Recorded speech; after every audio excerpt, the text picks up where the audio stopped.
background. Yeah. Eventually, that's what it'll be. But right now, it's coffee. This episode of the Joe Rogan Experience podcast, I fucking said it. I said my own name. I hate doing that. The podcast. It's very douchey when someone says their own name, unless you really have to. Like someone asks you what your name is, and you go, my name's Joe Rogan. Then it's okay. But if you say it, especially if someone's tuning into a podcast that has your name on it, I'm just trying to not be as douchey as possible, folks. It's hard. It's very hard. This episode of the podcast is brought to you by Stamps.com. Stamps.com is a way, if you have a small business, or even if you do things from your office, it's a way to avoid all the lines at the post office and send shit directly from your office, your home, wherever you are, and printing official U.S. postage for any letter, any package, right from your computer or printer. It's very easy to do. You weigh it, you hand it to the mailman, and with our special offer, using the code word JRE, you get a free digital scale and up to $55 of free postage. It's a glorious deal, ladies and gentlemen. It's super easy to do. It cuts out all the fucking wasted time that you get if you go to the post office. And you could do all this stuff, print everything up, drunk and naked. A bonus. $110 bonus offer, no risk trial. Use the code word JRE. And get up to $55 again of free postage. So don't wait. Go to Stamps.com before you do anything else. Click on the microphone at the top of the homepage and type in JRE. That's Stamps.com and type in JRE. We're also brought to you by 1-800-Flowers. It's Mother's Day, freaks. It's right around the corner. Was it this Sunday? Yes. It's always this Sunday, right? It's always on Sunday? Is Mother's Day always on Sunday? Yes. Should be. It would suck if your mom had Mother's Day and it was on a Tuesday. That would be some bullshit. Mothers deserve credit. They deserve respect. Without them, you would not be alive, ladies and gentlemen. Your mother gave birth to you. Deal with that and go to 1-800-Flowers.com. Scrape up some shekels. What's a shekel worth? Tim Kennedy, you're a worldly man. What's a shekel worth? I have no idea. This is a shekel to dollars ratio. I don't know what it's. I just know it has something to do with Jews. You got to be careful when you use shekel. Jews are very touchy. Anyway, available only Thursday, May 8th through Thursday, May 8th, which is tomorrow. 1-800-Flowers.com has a special Mother's Day offer for my listeners. They're not my listeners, but you know what I'm talking about. 24 beautiful multicolored roses for just $29.99. That's a full bouquet of 24 stunning roses. And you can't beat this offer. Regularly, it's $49.99. Now only $29.99. You save $20, but you got to order it soon because it expires on Thursday, May 8th. So hurry, order today, and available while supplies last. To get this bouquet delivered in time for Mother's Day, you must go to 1-800-Flowers.com from your desktop or mobile device. Click on the radio microphone in the upper right-hand corner and enter in JRE. That's 1-800-Flowers.com and enter in JRE. Or call 1-800-Flowers.com and mention JRE. I'm going to get them to my mom, but I got to wait because my mom's in Mexico. My mom is moving to Mexico. Crazy bitch. She's crazy. And I mean bitch with all due respect. I call myself a bitch. I call everybody a bitch. I don't really mean like a female dog or a bad person. I mean, if you're really thinking about moving to Mexico, you're fucking crazy. Anyway, Mother's Day. Go. 1-800-Flowers.com. Use the code word JRE and save yourself some money and hook your mom up. She'll be happy if you did. We're also brought to you by Onnit.com. That's ONNIT, official sponsor of Tim Kennedy. We got to figure out a way to sponsor fighters actually in the UFC. The UFC has there's a muscle farm monopoly right now. Yeah. We have to break that. I wouldn't care if it was actually good products, but Muscle Farm is not. It's not? I don't think so. I've never used it. What Yes. is it? It's like protein powders and stuff? It's like plastic that fills your stomach up? Yeah. What is it? I don't know. What is Muscle Farm? They make all the typical, the pre-workouts, post-workouts, proteins, toilet stuff, like jacks your heart rate up to 180 before your workout, and then afterwards and it supposedly tastes good. It's just full of sugar. I don't know. I've never had a good experience with a single Muscle Farm product. Obviously, I like Onnit. Whoa. Tim Kennedy just laid down the law. How rude. I have nothing bad to say about Muscle Farm. I have no relationship with them. I have no experience with them. But I do have a deep, long, and storied experience with Onnit. Our protein powder is 100% natural and also 100% sugar-free. The only sugar is 1 gram of sugar, which is naturally occurring per serving that comes from the hemp. I have to answer this. I have to say this every episode, but just because I get asked all the time, if you eat hemp, you will not test positive for marijuana. Hemp does not have any THC in it. But again, if you eat poppy seed bagels, you will test positive for heroin. It sounds crazy, but it's totally true. Hemp Force, we use the finest available protein powder that we can buy, which we have to buy from Canada because the laws are fucking goofy in America and we're not allowed to grow hemp. We can buy it, but we can't support American farmers, which drives me fucking crazy. Hopefully, the laws have been changed, and hopefully soon we will be able to support farmers and buy our own. Well, we're supporting Canadian farmers, but we'll hopefully be able to support American farmers and maybe even get our own hemp farm. Right now, though, it's a little too sketch, and I don't want to go to jail. So we buy it, and then we sell it. We sell the best shit that we can find, whether it's strength and conditioning equipment. We sell just the finest kettlebells and steel maces and clubs and weight vests. If we find something and it's good, we find something that's beneficial, whether it's a supplement or a food, we sell it. And we try to get it at the most reasonable rates possible, and we find the best quality stuff, whatever it is, whether it's the best quality protein powders, whether it's the best quality walnut, almond, cashew butter. Anything we sell, raw organic coconut oil, we just try to sell the best shit available. And we try to sell it to you as cheaply as possible. If you use the code name Rogan, you will save 10% off any and all supplements. Tim Kennedy is here. Let's cue the music. Why fuck around? Ta, ta, ta. Joe Rogan Podcast, check it out. The Joe Rogan Experience. Train by day, Joe Rogan Podcast by night, all day. Tim Kennedy, ladies and gentlemen. I've been wanting to talk to you for a while, dude. You're an interesting cat. You've been around the world. You're saying that you're laughing like you're not? No, I'm not laughing that I'm not interesting. But I had wanted to talk to you in the Octagon for a really long time. So we took a while. It did take a long time. It took a while. 12 years as a pro to finally get a little Joe interview. Yeah, but the interview was you couldn't ask for a better environment to do that first interview. No, that was fun. Do it when the UFC fight for the troops. To do it and to do it after that spectacular knockout and just. That was intense, man. And it wasn't just intense because you won. What was really intense for me is, and I've always experienced this in these fights for the troops, first of all, it's great to be able to go to them and put on these fights and have them in these hangars and in these tight environments. And just the appreciation and the respect that everybody has for the fighters is really intense. But first of all, you being a veteran and you being unabashed in your love for soldiers and your respect for your fellow military members, when you got on top of that cage and after, they were cheering and you were yelling out to all those people that you loved them. I mean, this is all off camera, man. We had cut to commercial and you're on top of the cage and you're just yelling at all those people, letting them know that you love them. That's some intense, intense shit. Yeah. Overwhelming, emotional, near shutdown. Yeah. I'm walking out to the cage, and I see this dude. He flies for the 160th, which is like the Special Forces wing of aviation. The last time I saw that dude was I was handing him my shot buddy. I'm like, it's a big thing in Special Forces community. We're real tight. Like I'm handing him my brother that has bullet holes in him, and I'm like, I don't want to let him go. And he's like, hey, I got this. This is what I do. You go do what you're supposed to do and get back to work. That was the last time I saw this dude, was handing him my buddy on a medevac. Then I'm walking out of the cage and I was like, holy shit, there is that dude from the 160th that I handed my shot buddy to. Totally overwhelming. Then I have to go in there and fight.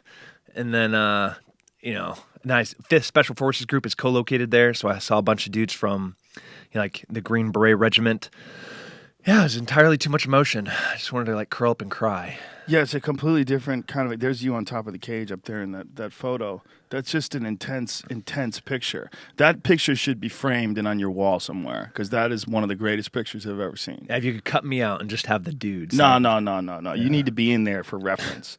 Yeah, I mean, but that's your attitude. What you just said, cut me out and leave the dudes. That really is your attitude. You really don't want you were saying while you were up there that my job is in here is easy. What you guys do, you guys are my heroes.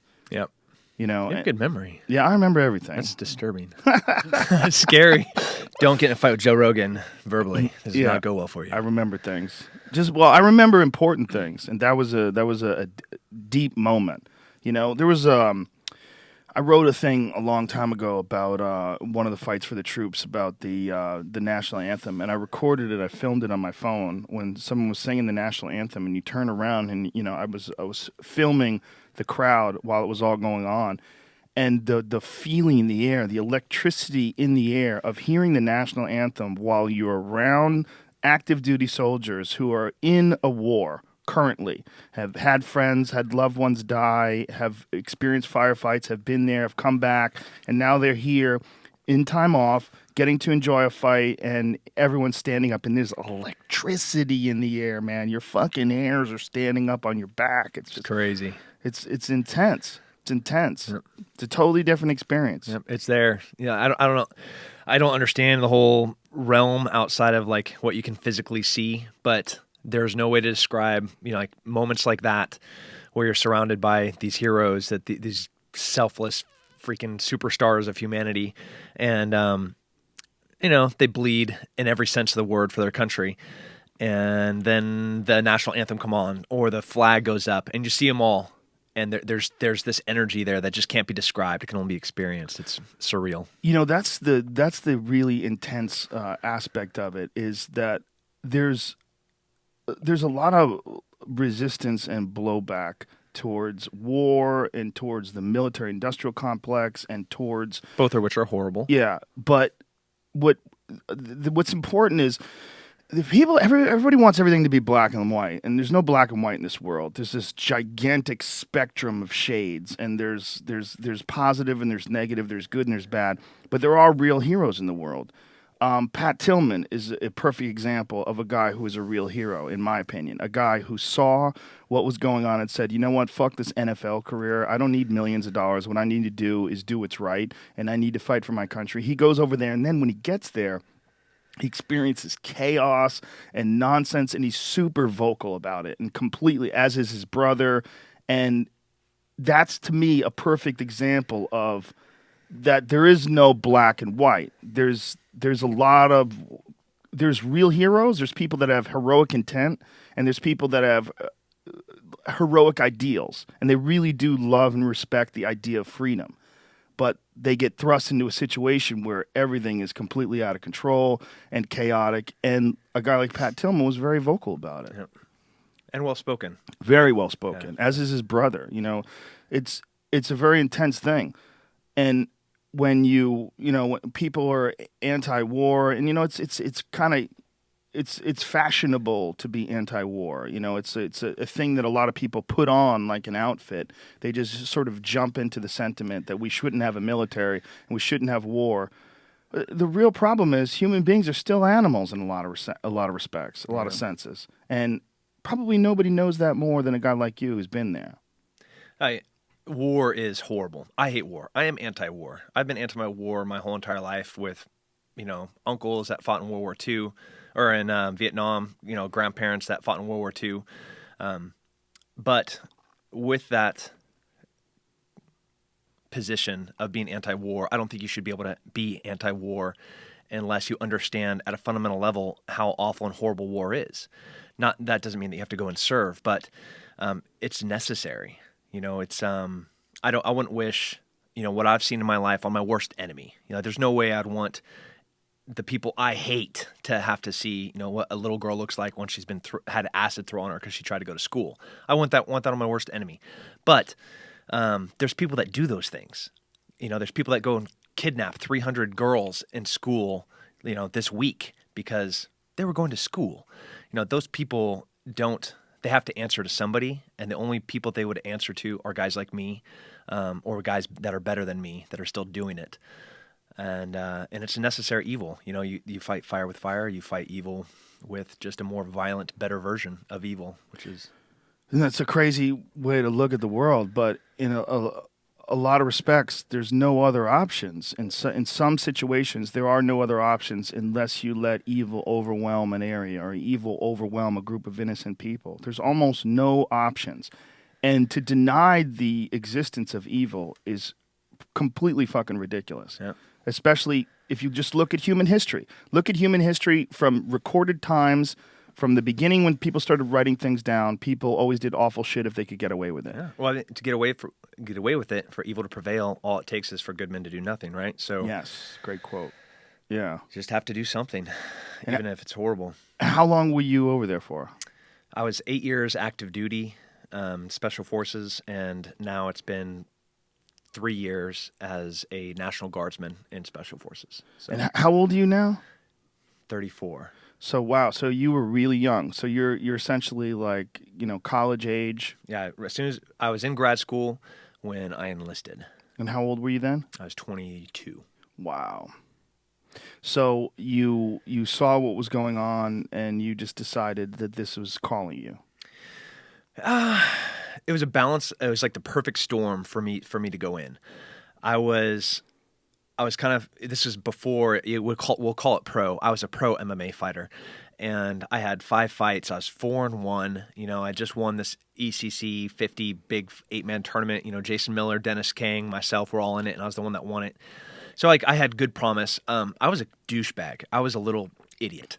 I was, in San Luis Obispo, with the mecca of fighting at the time, worrying about what jeans I was going to wear to the next party. With my next winnings from this fight, I'm going to go buy something stupid. Did you have jeans that were like already ripped? Oh yeah, absolutely. Can I pay way too much for really crappy jeans that looks cool? Anyways, so making a lot of poor decisions, and 9/11 happened, and it was just one of those instances that's godsend, divine intervention maybe, where you get this existential perspective of how much of an idiot you are. And that's what I had. I was like, God, I am really one of the worst people on the planet. Not being a productive, contributing member to society in any way, just being a succubus of life. So I walked down after 9/11 to the recruiter's office, and the problem, I wish I could just knock on the door, but that wasn't the issue. The issue was that there was like 1,000 other dudes in line ahead of me that all wanted to do the same thing. And just to give you a testament about how amazing the backbone of our country still is. What was that feeling like when you showed up and you see 1,000 other people that are wrapping around the supermarket that have the same mentality? Humbling, where you're like, again, I'm still a little fucktard, I was like thinking I'm going to go enlist, and I get down there, I was like, oh, man, I should have been here like 5 hours ago, and instance after instance, it was cool. It was amazing. It was humbling is what it was, to see all these dudes ahead of you that their instant reaction. It wasn't a little retrospective perspective of like what you're doing in your life. It was like, fuck this. Those dudes just flew planes into our buildings. I'm going, that's what they were, where I was a little bit late. So I think just the response is humbling. Yeah, it's very tricky because the people that flew the planes are already dead, right? Yeah. So but the idea that there's a faction of the world that's planning things along these lines and it's willing to go to such extreme lengths. When you see shit like that happen in the world and you see it from a perspective of an outsider versus seeing it from a perspective of someone who's actually there and in the military, what is the difference? Like, what is the feeling like? Like, once you became active duty, once you're there, what is the difference in your perspective? At 9/11, I think everybody remembers exactly where they were. I'm no different. I remember the exact place that I was and exactly what I was doing. And I remember my response being anger. I wanted to lash out in revenge. I don't have that that's not in me anymore. I never respond that way anymore. When I see things happen, I almost have like this cold, calculated response. I hear about something happening and I don't want to like go over with a baseball bat and smash a bunch of dudes' heads in like I did, 12 years ago. Now it's like when bin Laden was killed. I spent some prime years of my life in mountains of Afghanistan, Pakistan, looking for that idiot. And then Navy SEALs go in and get him, and I was like, dang it, I missed it. I was kind of sad. I wasn't mad. I wasn't angry. I didn't want to be there. I didn't want to shoot him myself. But I was like, oh, man. You didn't want to shoot him yourself? Not. I would love to have shot him myself, but I wasn't mad that I didn't get to, which was like my response, 11, 12 years ago. Just calculated, like, man. That whole event was one of the biggest, like, what do you think really happened conspiracies online when they didn't show the body and they threw it in the ocean, and the whole idea that he was going to be a martyr, like, that was so perplexing to me.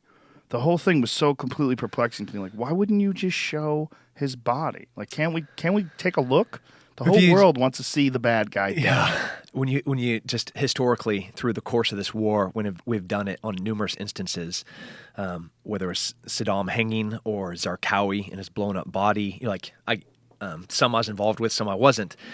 It's been very clear the response by the fanatic side when they see the body.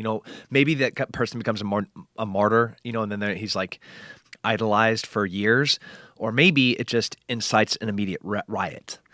So yeah, it sucks. We want to have that justice feeling of like the conclusion, the finality of like, there's Bin Laden, he's dead. Look at that pointy beard of his. That's definitely him. All right, we can sleep at night. The boogeyman Bin Laden's not under the bed. But had they done that, the repercussions would have been so much more severe with riots and possibly, a long-standing martyrdom. So I don't know. Yeah, I know what you're saying. Shades of gray, like you said. It sucks. Yeah, I'm selfish. Yeah. I want to see the dead body. Yeah. And plus, I don't totally believe everything they say. So, when you talk to high-ranking military guys that say that guy's been dead forever, he's been dead a long time ago. That was another part of the conspiracy. Guys that were, in the know was saying, I think that guy was dead already. There's no way that he's still alive because we've probably killed him like 10 times now. So whether this was the final version of him or the 10th, it's irrelevant. All versions of Bin Laden are dead. Yeah, he's not Jason. He's not going to pop up out of the ocean. The 11th time. Yeah, swim to shore. Tricked you, bitch. Yeah, I'm going to start from scratch. The idea is terrifying to us. Like, fanatical religious fundamentalists that are willing to die is terrifying for a good reason. It's one of the worst aspects of human beings is that we can talk people into believe in some completely ridiculous shit and talk them into believing it so much so that they're willing to kill themselves. Yeah. And the other problem with human beings is that once a guy gets that far, once a human, a man, woman, whatever, is that far gone, how do you bring him back? You don't. I have a friend who has adopted a child. And the kid was, I think she was probably 3 when they adopted her, and she's about 6 now. And the poor kid's a mess, and they're really worried. They don't know what to do. She experienced a lot of abuse before they ever got to her, and now she's 6 years old, and they're just trying to wrangle her and educate her and give her love and but they're like, God damn, if we just got there sooner. Yeah. That's their idea. You're talking about 3 years old. Get some guy who's fucking 30 and he's Allah Wakba all day, bowing and ready to be a martyr, and it's impossible to change the course of that sort of ideology. Yeah. I have no idea how. You're smart. Ecstasy, mushrooms, isolation, reprogramming, some of that. And my solution was way easier. Yeah. But had infinitely more repercussions. Yeah. Well, you know what? We're all going to live. We're all going to die. And you got to pull weeds out of a garden sometimes. Yeah. That's just the reality of the situation. Yep. The idea of equating a human being like a weed is pretty gross, but it's just a bad analogy. We're not all flowers. Yeah. I don't think you're a flower. No, I don't think I'm a flower. I'm a vegetable. Some sort of a... I'm an artichoke. I have layers. Artichokes are great. I love delicious. Artichokes. I'm like a pineapple. I'm rough on the outside, but inside I'm delicious. But the core is really hard as well. So yes. Yeah. There's elements to you. Deep inside, I'm very fibrous. Once you get... It's a good metaphor. I like it. So you were over there, and you continued your mixed martial arts training while you were over there as well? Yeah, special forces as a whole, like there's the expectation that all of us are just good fighters. Like we're just born badasses. Obviously, this is not the case, right? Nobody is. So we train. We shoot all day long, and morning and night we fight. Usually PT is some form of jiu-jitsu, boxing, wrestling, kickboxing, hand-to-hand combat, small arms.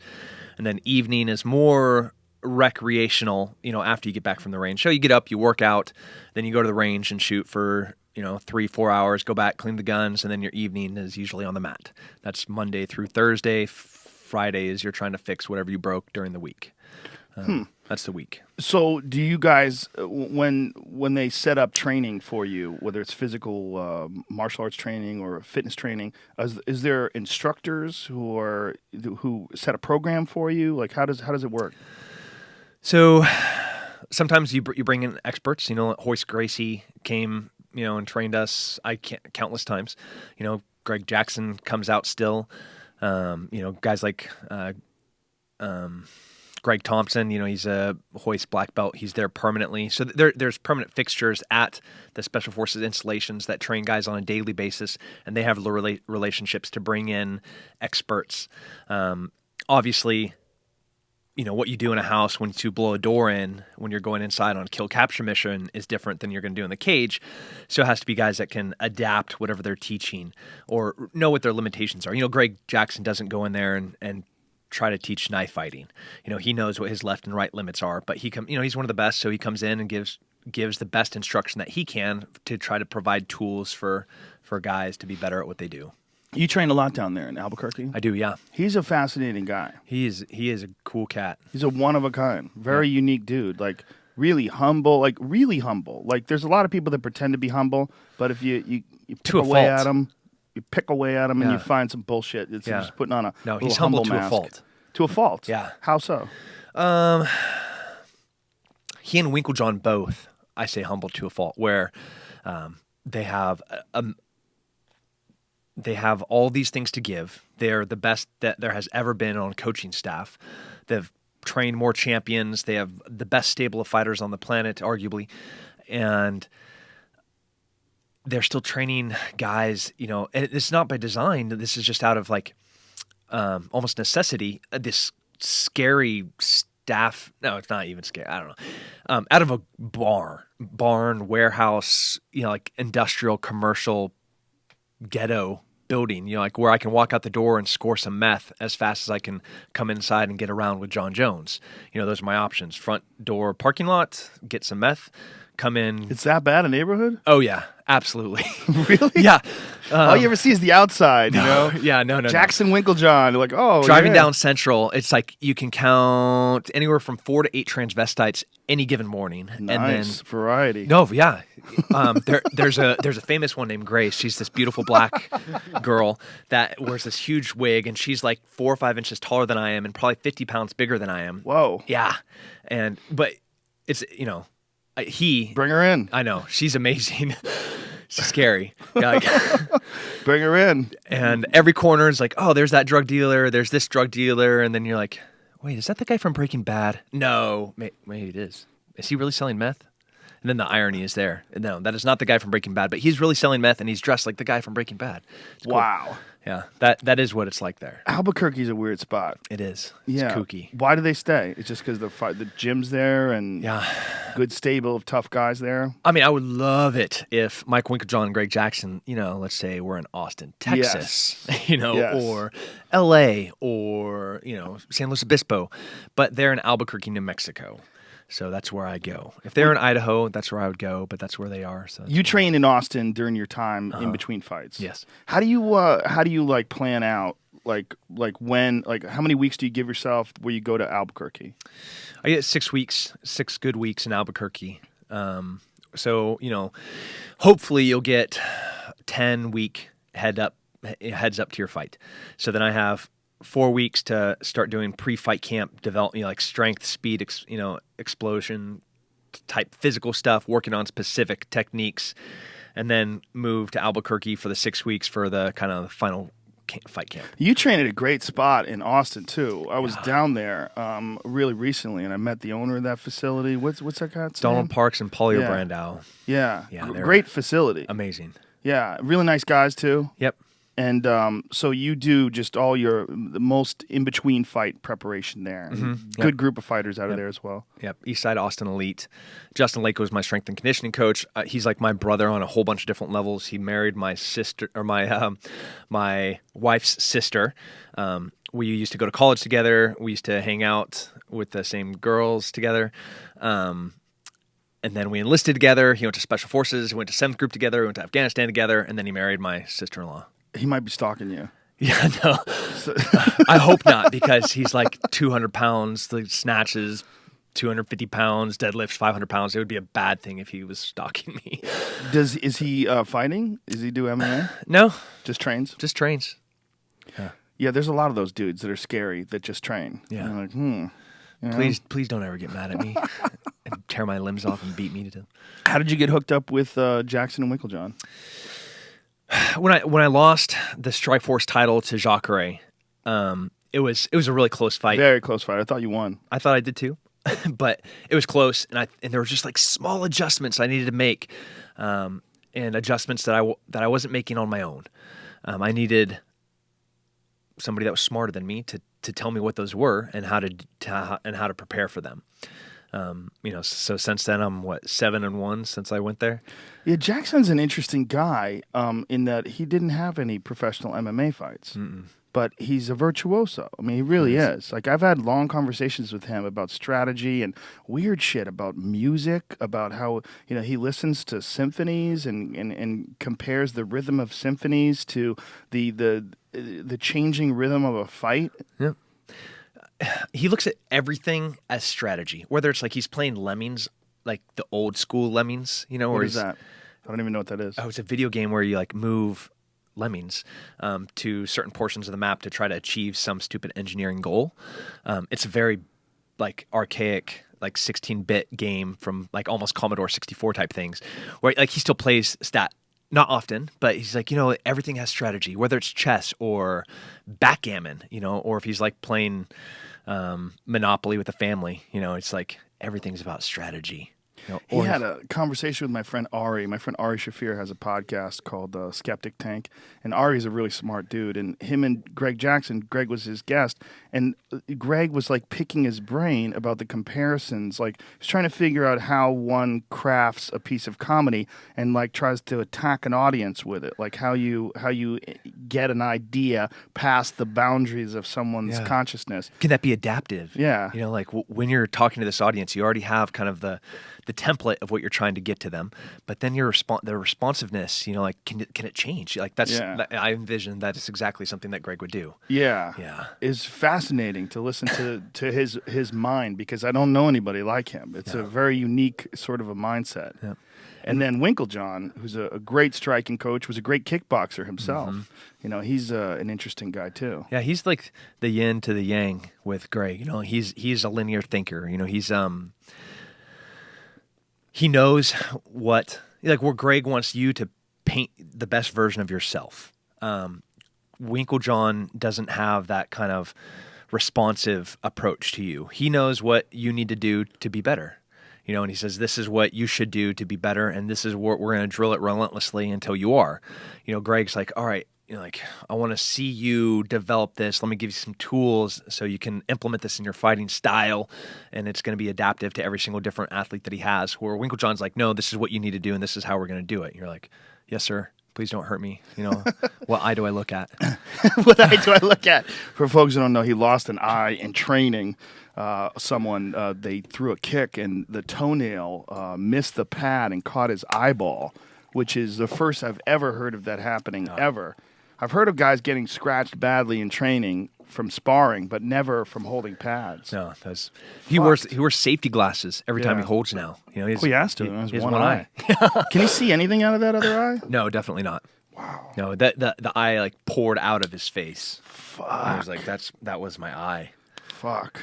Safety Trim glasses. your toenails, bitches. Seriously. Dude, I get on the mat, fingernails and toenails and hygiene, like, it's gross. no, I'm not rolling with you. Go clean yourself and trim that stuff. Yeah, I got one of the nastiest infections once from a guy peeling my hooks off, and he had these giant fingernails. And I brought it out to the class. I'm like, come here, folks. Look at this. Yeah. You can't have this. That's Okay? got to go. You're going to fuck everybody. It's not going to make you a better fighter. Yeah. You can't have this. This is I have just... toenail clippers in my jiu-jitsu bag. Yes, It's me too, yeah. Gi, belt, headgear, mouthpiece, toenail clippers. And file them bitches, too. Yeah. Cut them, and then there's rough edges. File those bitches down. Yeah, when you see guys like about to go into the cage and Herb Dean would look at their nails and then they bite. I'm like, no, this is not the time for that. You don't bite them down now. You should have done that already. Yeah. Then you come home and your wife's like, why do you have scratches all over you? You're like, I fight for a living. Why do you think I have scratches on me? You know, golly. Yeah, that's hilarious. Yeah. Why are they on your back? Because someone was fucking scratching my back. I know. All right? I didn't want them to. The moan scratches. Oh, Tim. Oh, more. Yeah, not good. Is there a solution for fucking eye pokes? I would change the gloves. What should be done? Heaven forbid we ever say that anything was done better in Pride. Yeah. Their gloves are better. They're better, right? They're better. They're curved more? They're curved. They got, like, how many guys right now do you see with broken hands? A lot. It's like tons of them. So we have this padding, like, on the 2/3 of our hands, right? Well, that's not where we break our hands. We break our hands in the metacarpals in the back of the wrist, or just above the wrist, the bottom of your hand. Pride gloves had padding there, which provided support. So it's a lot harder to break your hands. There also, the padding was curved. So it was actually had to straighten your... I'm a grappler, obviously. You know, like, I like to grapple. So as a grappler, I could complain that, like, I want to have the total use of my extremities, you know.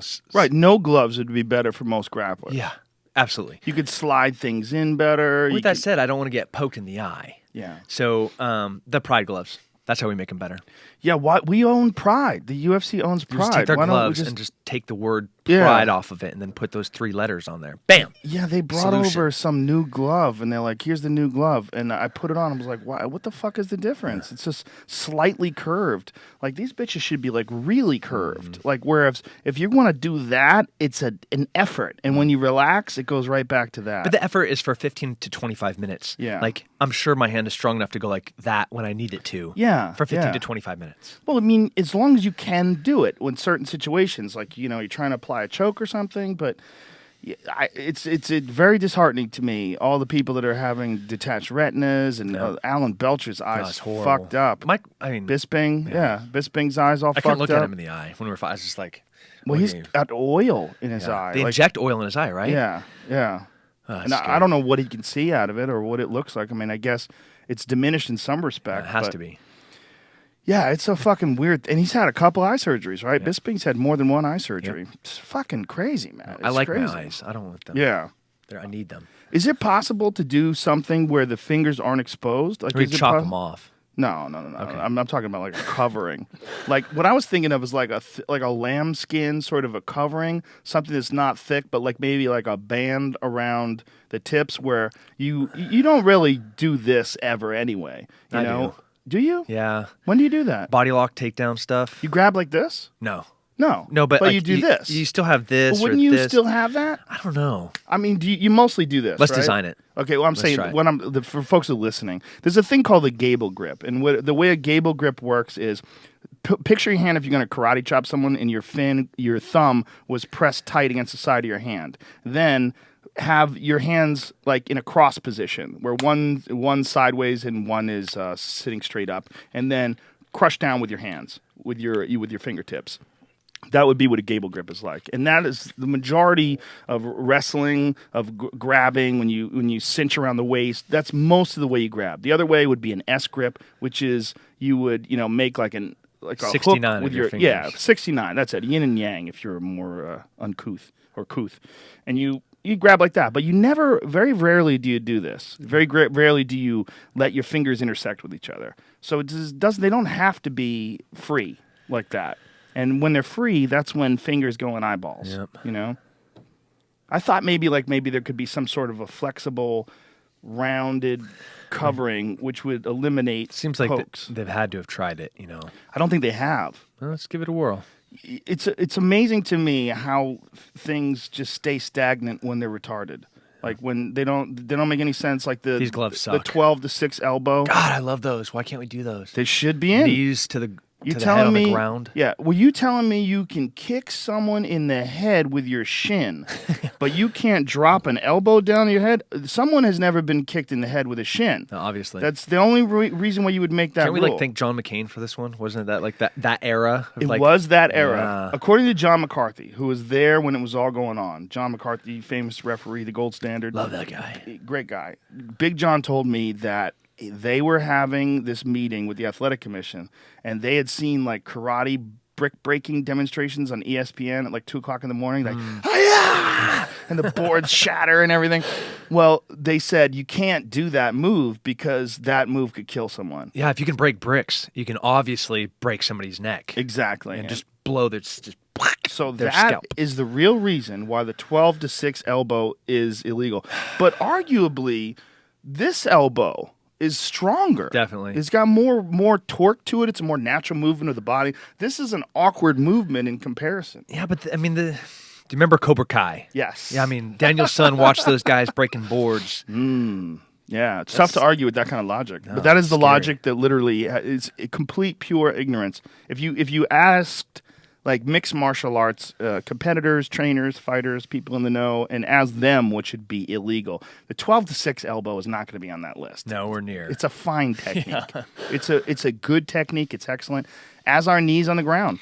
I think knees on the ground, and it could be, you know, if someone wanted to have some sort of a compromise, maybe it would be knees on the ground when you're not pressed up against the cage. That could be a possibility.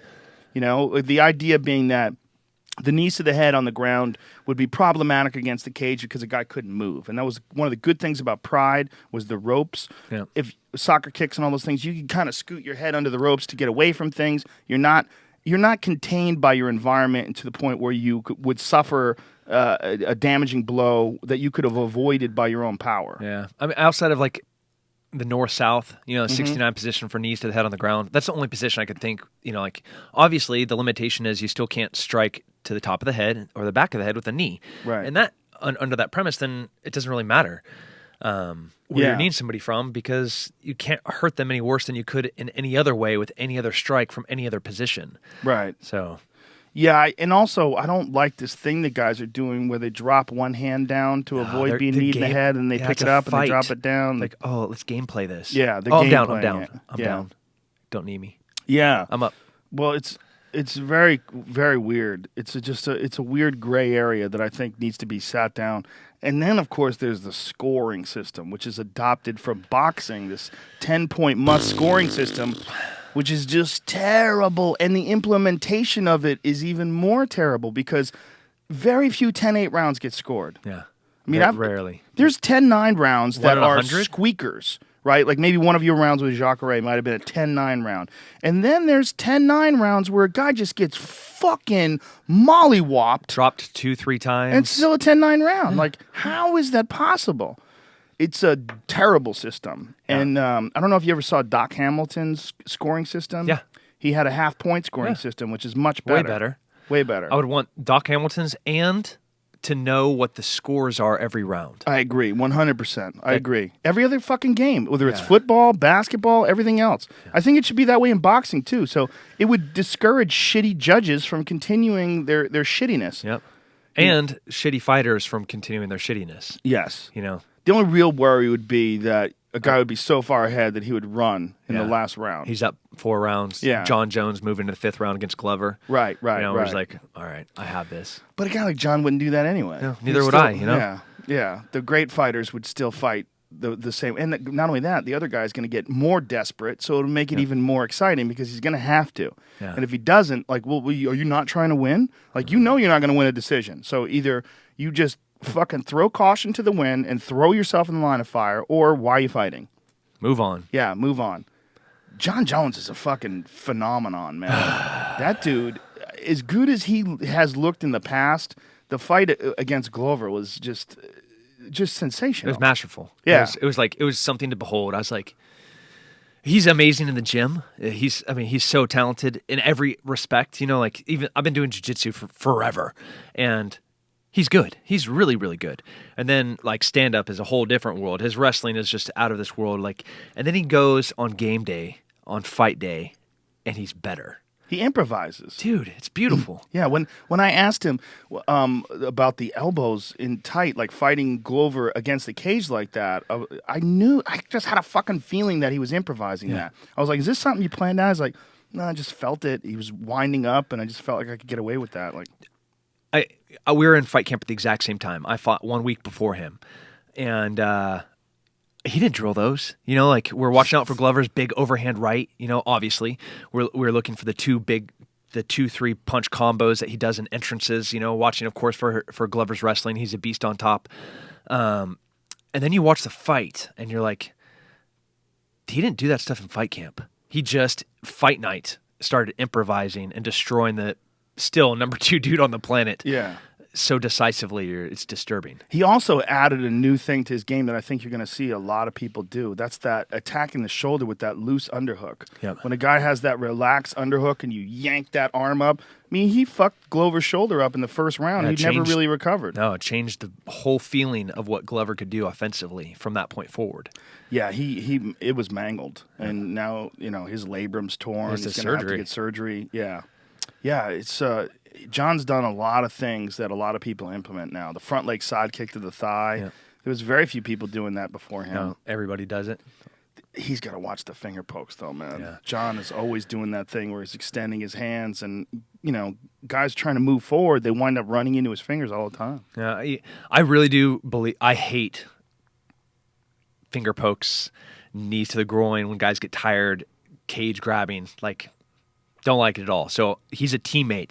I really do believe that he doesn't intend to hit them in the eyes. He likes controlling range, and he has that open hand out, to try to set that range and responsively counterattack. And just like you said, guys just run into it. He's not trying to poke him, but it's his fault because his hand's open and his fingers are freaking pointing up there. Yeah, I don't think he's doing it intentionally either, but it is an issue. It has to change. It happened with Gustafsson. It happened with Glover. It's a very tricky situation because on one hand, it's a good tactic. It's a good tactic to try to palm the forehead. And, it's a big one in Muay Thai, but in Muay Thai, of course, you're dealing with a fully enclosed glove. Yeah. I don't know what the fuck they can do, but they really need to do something. It needs to be a priority. Pride gloves. Pride gloves. Yeah, there it is. There's one of them. Yeah, man, you watch Pride, and I've been watching a lot of Pride lately because I at home awesome. it's fucking awesome. It's just the greatest shit ever. It's really interesting to watch their evolution of the sport too. When you watch Pride, you watch like guys and you compare them to the best guys of today. And you're like, wow, this is like there's been a big fucking jump. Yeah, a big fucking jump. I love Don Fry and his mustache. Rest in peace, mustache. But he shaved it off. I heard. Know. That's crazy. But like Don Fry in Pride compared to like the light heavyweights now. Yeah. Just the disparity of skill and technical level, even athleticism. And Don was a beast. Mm-hmm. It's night and day. Well, I was watching Vanderlei, the best of Vanderlei in Pride. There was an episode in the Best of Pride where it was all Vanderlei's fights. And, Vanderlei is one of my favorite fighters to watch. He's a wild man. But, you compare his skill level to like a guy like John Jones, who they're fighting at the same weight class. You're like, that wouldn't even be a hard fight for John. That'd be like a round. Yeah, it would not be. It would be, you can't touch me, and I'm going to keep hitting you, and you're going to not know what to do, and then either you're going to get choked unconscious or beat the fuck up. Yeah. It's amazing how much of a jump there's been from 93 to 2014 as far as the evolution of martial arts. And I say it like it's a line that I keep saying, but it's true. In those 2 decades, martial arts have evolved more than they have in the last 2,000 years. Yeah. It's incredible. Absolutely. It's the longest time, man. I grew up doing martial arts in the 80s, and nobody knew what the fuck worked. It was all just guessing. Everybody knew that, if you were a really good wrestler, you could take guys down. And if you were a really good boxer, you could probably punch better. But what would work better, karate or judo? What would work better, jiu-jitsu? Nobody knew. Nobody fucking knew. It was just all guessing. Guys naming new moves every single card. They're like, oh, what are you going to call this one? Like, how can we progress so quickly where every Saturday night we're like, oh, here's a new submission. Yeah. It's just unbelievable. Yeah, the Peruvian necktie, the Tony D'Souza, which you very rarely see. I mean, CB Dollaway is probably the only, I don't even know if D'Souza's ever pulled it off inside the octagon, but CB Dollaway's pulled it off. There's a few guys that use that Peruvian necktie, and then there's a few chokes that you see them once and then you never see them again. It's a fascinating thing where you're watching all this stuff evolve right in front of your eyes. How do you manage your training when it comes to like working on new techniques, adding new things to your arsenal, and then still just the conditioning, the sparring, the day-to-day drilling that you have to do? Like, how do you manage stuffing all that stuff in? Time management, like a good athlete, I do things in like ratios, percentages of, okay, I want to develop or give a certain percentage of time to getting better. So I'm going to, let's say I have 10 classes a week, just easy round number. In those 10 classes, like I want 2 or 3 of them to be exclusively focused on drilling new techniques. Then I want 2 or 3 of them to be maintenance of things that I do well and want to continue to do well. And there's just grappling, like in a 1 week 10 class setting, and then 2 or 3 of them are hard grappling, rolling, sparring type sessions. And the other one's like maybe a floater of I'm teaching, or I'm working with just a handful of black belts trying to create new stuff.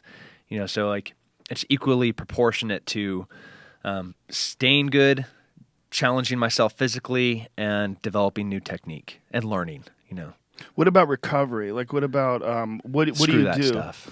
Recovery. That's for pussies. Yeah, it's for the birds. What do you do? Do you have like a routine as far as like deep tissue massage, cryotherapy? Yes. What do you do?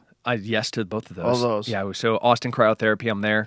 Is that one of those things you stand in one of those chambers and it's like 50 below zero or something crazy? Like -300. Is that crazy? Yeah. What happens to your dick when you do that? That seems to me to be a problem. So I have gloved fingers. Right. And I take those gloved fingers and I cover what is going to be my very small penis in like seconds, and I make sure I like double hand it. So both my hands are like Good double move. insulated. Yeah. Does anybody go raw dog and just let their dick freeze?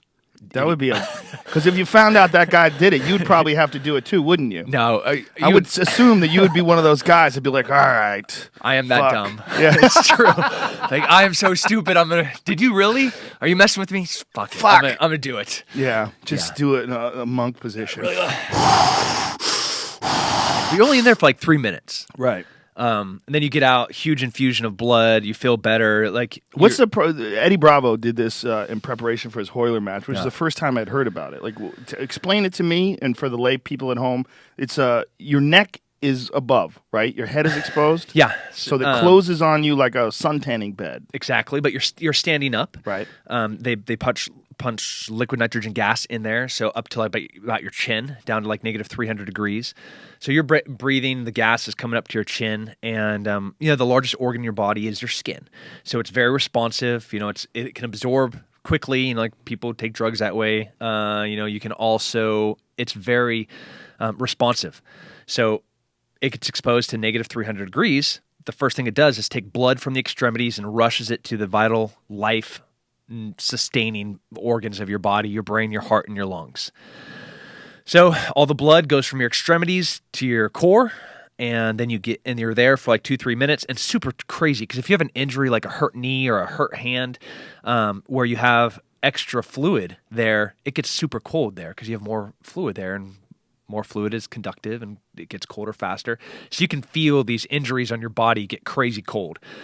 And then you hop out, 3 minutes is up, you get out of the chamber, and then your body responds to being in 80 degrees, and all the blood rushes back out to the extremities. So you get this huge infusion of good, healthy blood back out to these injuries and back out to your extremities. And it's a rush. It feels like you just drank like 5 cups of coffee and you're like amped, and it's just this weird, tingly, fantastic sensation.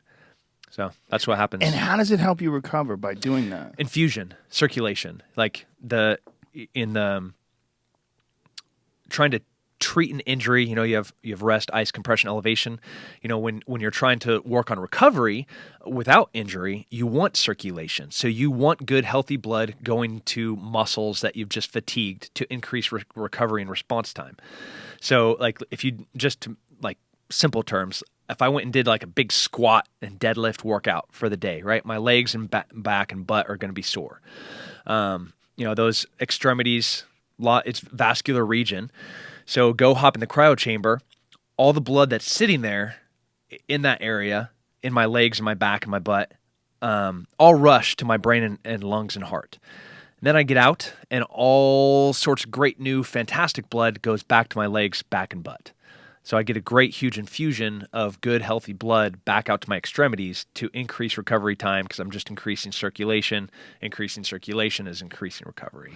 Wow, that's fascinating shit, man. It's fascinating when you see all these new innovations when it comes to strength and conditioning and recovery and fitness, and that's a unique one, man. That's interesting stuff. It's cold though. Yeah. How many days a week do you do that? Like 4. Wow. Yeah, and they have a place like that in Albuquerque? No, they don't. They have a trailer that sometimes they'll bring out to me in fight camps. That has that in it? Yeah. Oh, that's nice. That is super nice. Wow. So Albuquerque doesn't have that? Nope. Greg Jackson, get on the ball, bitch. I know. Come on. Should have that. Fantastic. Yep. Deep tissues, great. Like I believe like the tenets, the foundations of being a healthy, recovering athlete, like good sleep, good food, good sex, like you have to have those. And if you're doing those things, then your body's going to adapt to whatever the workload of volume that you're putting out. So I have a crazy volume. Like guys that come and train with me, they're like, this is normal. Yeah, this is normal. Like this is what I do normally. But I just have a very healthy foundation of a lifestyle, like where I don't really drink. I don't ever smoke. Like I train every single day, 2-3 times a day. Like this is, my body's adaptive to that. And then everything else, the supporting structure of eating well, having awesome supplements, having everything just to make my body respond properly to training volume is there. So how do you work your diet out? What do you have a nutritionist that you work with? Do you do it on your own? A little bit of all the above. I have nutritionists that I bounce stuff off of, and like people that are way smarter than me that and then I'm surrounded with so many other elite athletes, talking to them and their coaches, the guys at On It, they have a stable of guys there that are always looking for the next best thing, or even not the next best thing, things that are just have been there around for thousands of years that nobody uses like they should. So it's a constant discussion of like how to improve. I know what my calories that I'm burning in a day because I log everything.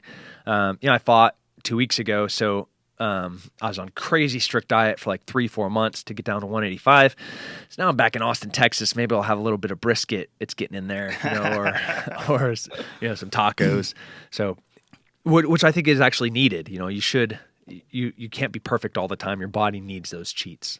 Yeah, I agree. I think cheat days are important. I think people that are just completely clean and strict, you're robbing yourself also of enjoyment. Yeah, life's too short not to enjoy it. Yeah, there's some delicious food that you shouldn't eat all the time, but you should eat sometimes. Yeah. Definitely, right? Yeah. So when you say that you log the amount of calories that you burn, how do you calculate that? So heart rate monitor, right, during the workout knows my resting metabolic rate, is key. You have to know what that is. And once you know what that is, kind of in between workouts, you know cumulatively in a day what you've burnt. And then you just add during the workouts. If I work out 2 or 3 times that day, if I'm doing a 90-minute strength and conditioning session, I'm going to burn anywhere between 12 to 1,600 calories in that session, from warm up to cool down. Then like last night I had a 2-hour jiu-jitsu session, and it smashed afterwards, I know what my heart rate was at during the entire time, and 2 hours, that's going to be another 1,500 calories that I'm putting on top of what I burnt in that day. So I get a snapshot that I burnt, 5,500 to 6,000 calories. That's insane. Yeah. That's way more than most people eat in a day. Yeah. It's fun to eat that though. How do you stuff that in though? I mean, how much? What are you doing? Austin, Texas. Just brisket. So easy. Do you have any other like nutritional requirements? Like, do you eat gluten? Do you take sugar into your diet at all? I try not to. Definitely fight camp. I don't have either of those. But like right now, I had an apple fritter bagel on Monday. Like I hadn't had one of those in I didn't even know how long, and it was amazing. It was like a small orgasm in my mouth. I don't even know what that is. An apple fritter bagel. No, not bagel. Just an apple fritter. Oh, okay. Apple fritter donut. Oh, okay. So it's like just donut with apples. Yeah, and gluten and sugar and apples. Sugar and that sort of what is that syrupy stuff in with the apples and the cinnamon. That's exactly. Ooh, that sounds good. It was good. Shit. Do you Krispy Kreme it? Do you ever Krispy Kreme it? No. You don't do Krispy Kreme? No. Damn, dude. I know. There's a spot that I go to. I'm getting Regenikine. Do you know what that is? No, It's I a don't. thing that they go to Germany for. That Dr. Peter Weller invented. It's a blood spinning procedure. Oh yeah. You know The that? NFL guys are doing it too. Yes. Yeah. I've been getting it done. I had it done on my neck. I had a bulging disc in my neck that was impinging on nerves. I was getting some numbness in my hand from jiu-jitsu. Yeah. Went away totally. Magic. The thing just shrunk down to nothing. But the place where I get it is right down the street from Krispy Kreme. And I drive. I'm like, do I want to fuck up what I just fixed? Just do it. Inflammation, you know. Apparently inflammation, and I found out about it from a physical therapist, that gluten and inflammation, they're like, people say, oh, you know, you're not really gluten sensitive. Most people aren't. I mean, you can eat gluten and you'd be fine, but the reality is it does cause some inflammation. Yeah, the more you eat, the more you get. Yeah, that's a fascinating thing, that it's a normal part of everybody's diet. You wouldn't think that it would have that sort of an effect on your joints or your back, but it really does. Yeah, well, especially if, you know, like they train like we do. Yeah. You know, like that, then now we're just compounding problems where we have the enablers to cause inflammation, and then we're diet giving something that helps cause it. You know, now things are just compounded and it's exponential, and then we just like, I'm so What small. about dairy? Not much at all. Some cheeses I just can't live without. You know. Cheeses? You're a Yeah. cheese guy? No, I mean, yes. I'm a food guy. If it's Right. good, I want it. Yeah, you cook, right? Oh God, I love to cook. What do you cook? I love everything, but I love cooking like real. When I say real, it's my food that I shot. It's that I cleaned, that I froze, that I packaged, that I brought in from my greenhouse, my backyard. You know, like my food. Right. So I'm with you 1,000%. I love know. being connected to what I put in my body. Yeah, there's very few people who have experienced that haven't said that it's something special. Yeah. That when you cook an animal that you actually hunted, shot, butchered, cut up, put in your freezer, or eat it in camp, which is even better when you're eating it like a couple hours after it died. This is an amazing connection that, you know, people will poo-poo that, like it's not important, like, you know, oh, you're just using that as an excuse to go out and shoot animals. Like, No. man, I really wish those folks, I would really like to take someone who's a meat eater, who's anti-hunting, and you need to just experience this. Experience this. 100% agree. I wish every person that ate meat, and ironically, like a ton of anti-hunters like eat meat, obviously. There's no connection to food these days. Like people just want to go to the grocery store and pick their stuff off the shelf and have no idea how it got there, what was put in there, you know, but then they judge me because I hunt. But I know exactly where this animal came from, you know, and like I felt sorry for it when I shot it and I thought it was beautiful, and I still do, and I'm enjoying every single bite of it. But they're going to sit there and be like, oh man, that guy hunts, you know, like I'm an absolute fanatic conservationist. But I hunt. Yeah. And I love my food and I love good food. So they're all connected, and I think people should wake up and It's realize. also what we were kind of talking about earlier, is that there's a broad spectrum of things that are going on in this world. There's no black and white when it comes to hunting. You can actually love animals and still shoot them and kill them. I love them.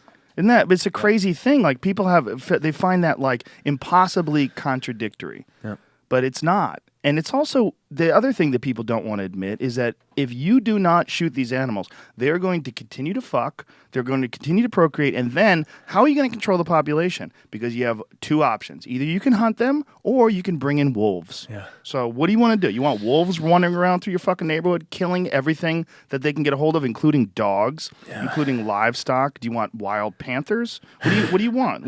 How are you going to control the populations of these animals that don't have natural predators? The first, my experience, I was like a prepubescent kid when Catalina Island off the coast here of California, somebody accidentally introduced a hog to Catalina, and it mated and boned with maybe one or two other wild hogs that were there, that created this feral big ass hog that made a whole bunch of shit tons of more hogs, and then started destroying the entire island. So they brought in hunters to get rid of these hogs that were destroying the entire ecosystem of that island. And And that happens on a much more, that's the micro example on a tiny little island with a tiny little animal. But if you look at the big picture of, like deer in the South or hogs from Florida to Texas, or the python that was introduced in the Everglades, they have to be hunted to maintain the balance of harmony in the ecosystem. And, if the ecosystem will crash if it's not done. So you either, like you said, give a predator, and that predator has serious problems that come along with it, or you have the hunter that does it properly, and then you have the benefits that come along with it, which is a proper ecosystem. And you get delicious wild ham. Look at that. Yeah, delicious. I smoked that bitch myself. Look at that. That's so in my beautiful. backyard. I shot it and I smoked it, and it was the best tasting ham ever. Wild pig has a completely different texture than anything. I marinated it or brined it rather for 7 days before I smoked it. But even so, it's a more dense meat. It's more muscle. It's darker. It tastes better. It's better for you. And you fucking have to kill them because there's 50,000 hogs. The place where I go to is Tejon Ranch. It's only an hour and a half outside of L.A. And they have elk. They have a pond up there that they put a trail camera on just to see what's eating there. 16 different mountain lions. Oh, nothing. Just 16 different fucking wild murderous cats. And it's because there's so many pigs. There's so much game up there. You could, from Texas to Florida, you could bring in every hunter in the nation and have them kill 10 pigs apiece, and it wouldn't even dent what's the population of wild hogs in the Southeast. Have you ever seen Apocalypse Now? No, it sounds like the best movie ever. It's a show. There's a dude. His name is Brian Quokka, I think is his name. That's a great name. Yeah, Quokka. he's a guy from Texas, and he's got a show called Pigman. And Pigman is a hunter in Texas, and he hunts wild pigs. And then he owns a barbecue place, and then serves up wild pig barbecue. Now he's got a show on one of those, like History or something like that. It's called Boss Hog, and the show sort of details what he's doing. I'm familiar with it. Him and Ted Nugent got in helicopters with fucking machine guns, and they're flying around with ARs shooting pigs out of the sky. I mean, it is the craziest fucking thing I've ever seen on TV. That's legal now. Yeah. We passed They have to do it. Yeah. You have to. And for folks who don't, that's cruel, that's horrible. There are millions of pigs. And they don't care. And they, not only that, they don't stop fucking. They breed all year round. It's not like deer that have a rut and then they'll have a fawn. No, these are animals that are shitting out 4 or 5 pigs every 4 or 5 months. Yeah. And they just don. This is the video of them shooting these things from the sky. There's actually companies. This is the wrong one. What you're showing is there's a pig hunting video. That was a pig hunting promo for the Sportsman's Channel. But this is they had a whole episode, and in the episode they killed 450 pigs. In a fucking 22-minute episodes with commercials. Yeah, but that's like that's a drop in the ocean Yeah. to what's there. Yeah, literally, it is like taking a shot glass and tossing it into the ocean. I mean, it's the most ridiculous thing you've ever seen in your life. And they're just dot, dot, dot, dot, dot, dot, and they're catching these pigs running, headshots where they're tumbling while they're running. And there's something barbaric and fucked up about it. But they're taking that food and they're feeding hungry people. They have Hunters for the Hungry. They give the wild pork, which is excellent meat. They give it to hungry families, and it's really, really, really delicious food. Yeah. And it's important too. But then there's that thing where people are like, well, that's fucked up, man. That's not really hunting. They're shooting. They're not really hunting. Yeah. They're eradicating these problematic, delicious animals. That's the best way to look at it. They have to be eradicated, and while it might not be the most humane approach to it, it's a necessary one that has to happen. Yeah. And so, I don't know, like, it's a necessary evil a little bit. Well, do you know what's going on in the Hamptons? You know, the Hamptons, the luxury area outside of Long Island where all these I don't know what's going on. Rich folks, they have so many deer up there that they're bringing in snipers. They're bringing snipers in the middle of the night, and the town has proposed to give these deer birth control, to somehow or another give them food, put food out that has birth control in it, which, by the way, the male deer are going to eat too. Yeah. So you're going to make bitches out of the male deer. The male deer are going to run around, I think I'm fucking pregnant. And so they took... Why are my nipples swollen? So Is this natural? Yeah, so you're gonna have these male deer that are eating birth control, female deer, and it's gonna cost hundreds of thousands of dollars. And it's a direct result of the failure to eradicate these animals or control their population through hunting. Yeah. There's a place in Pennsylvania where they have 24-hour day, 7-day a week hunting 365 days a year. You can hunt with bows and arrows. You can hunt all years around because there are so many deer. They're like, just fucking bring in hunters. And the hunters come in, and there's these huge estates that have these, like 10-acre properties where there's fucking tree stands. These $1 million houses with fucking putting green courses and dudes in tree stands launching arrows at deer because they're fucking everywhere. They're like like ground squirrels. You ever drive into like a ranch that has ground squirrels? And as the car is running, you see like thousands of them just running across the road. It's incredible. Yeah.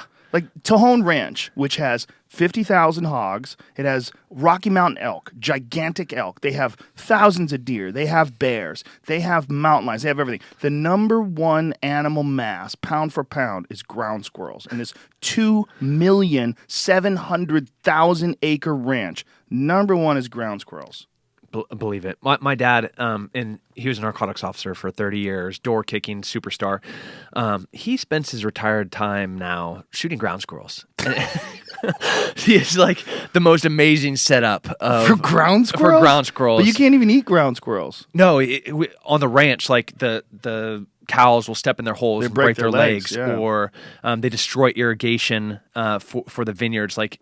Mm-hmm. They're nasty, they're disease carrying, and they also breed like crazy. You can't stop them. They're cannibals too. Mm-hmm. Like you shoot one, they'll like drag it into the hole and eat it. Yeah, they're very different from tree squirrels. Yeah.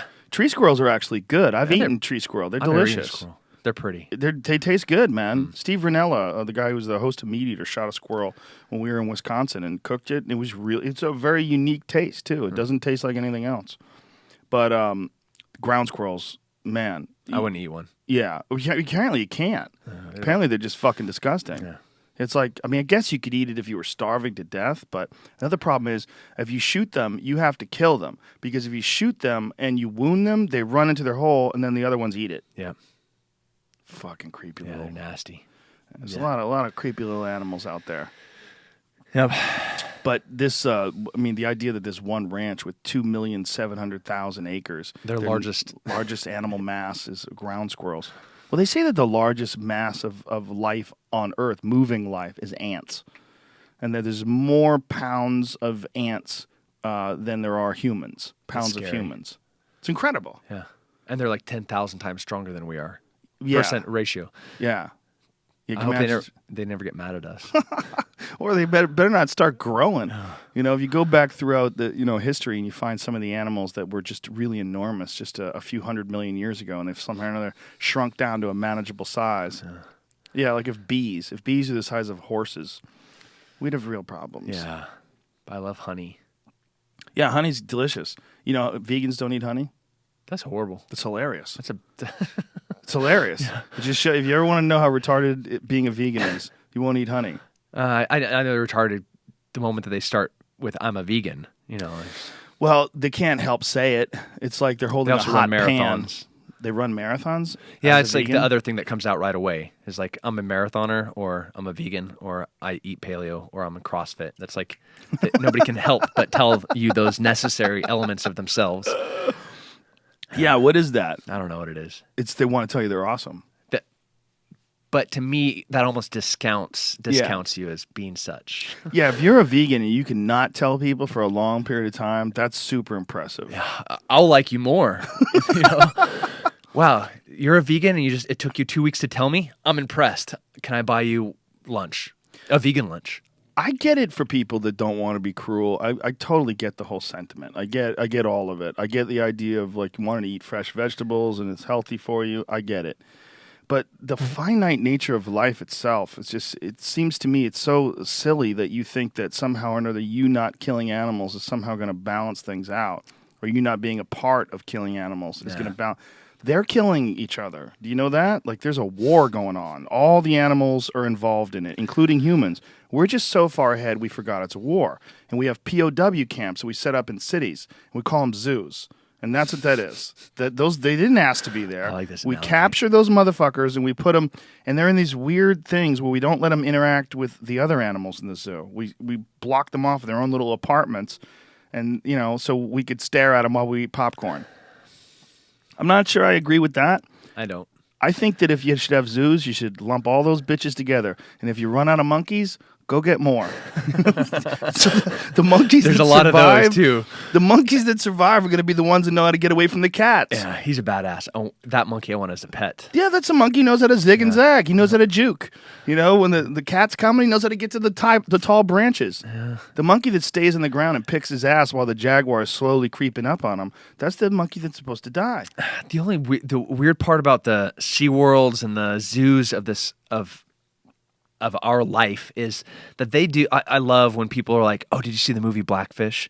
Like it's so horrible. I'm going to boycott SeaWorld.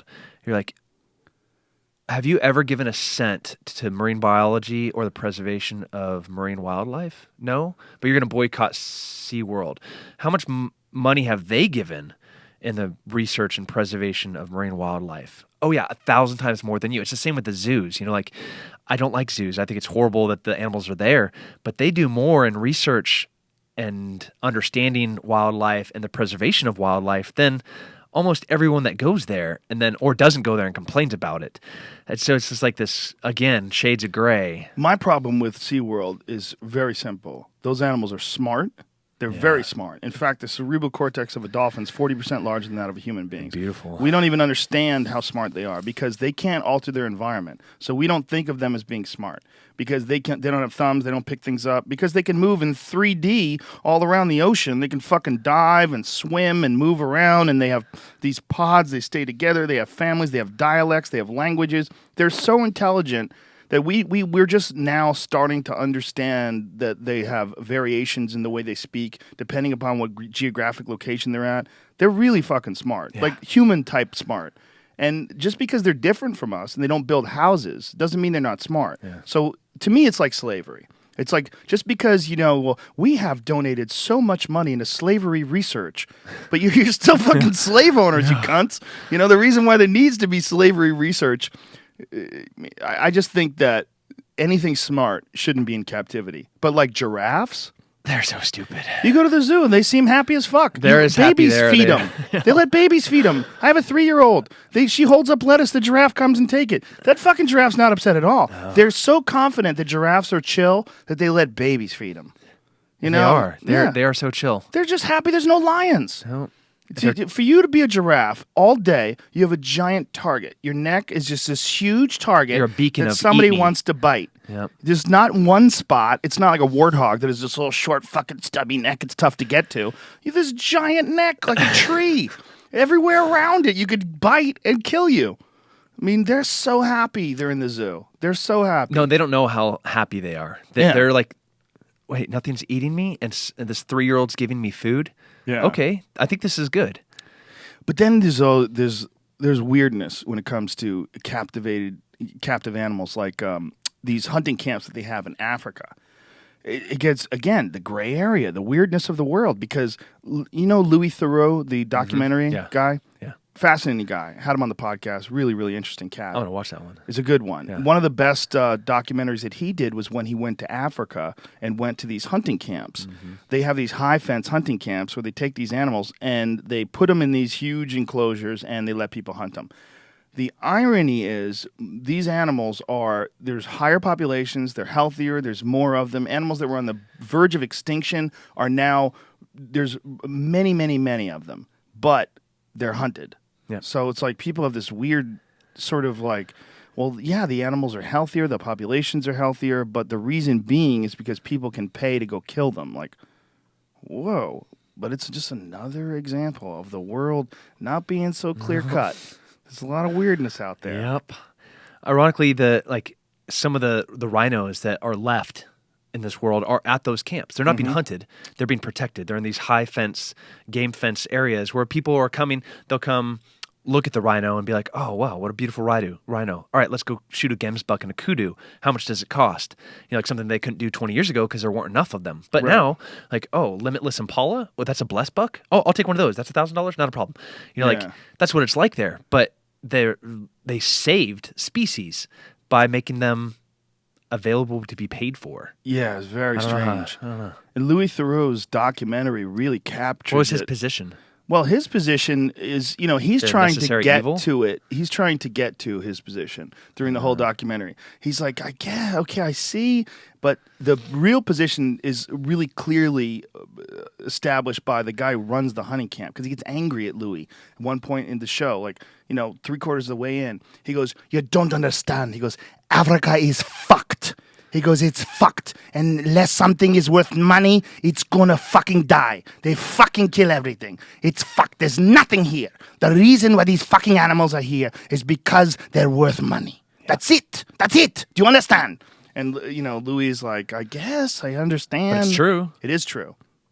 It is true. Yeah. And in a sense, that sort of mirrors what's going on when it comes to wildlife in America. More money has been spent by hunters to conserve wetlands, to preserve wildlife habitat for elk, to preserve areas where deer live, and to establish clear protocols as far as how many animals can be sustained in any given location and keep the populations healthy. All that money comes from hunters. Yeah. Which is just amazing. It's another one of those things. It's like when you look at it in like clear, objective terms, you see that this is a very complex issue, and it's not as simple as these animals are beautiful. We should not kill them. Like They are beautiful, yeah, you have to kill them though. but you have to kill them. Whoa, Yeah. right? It sucks.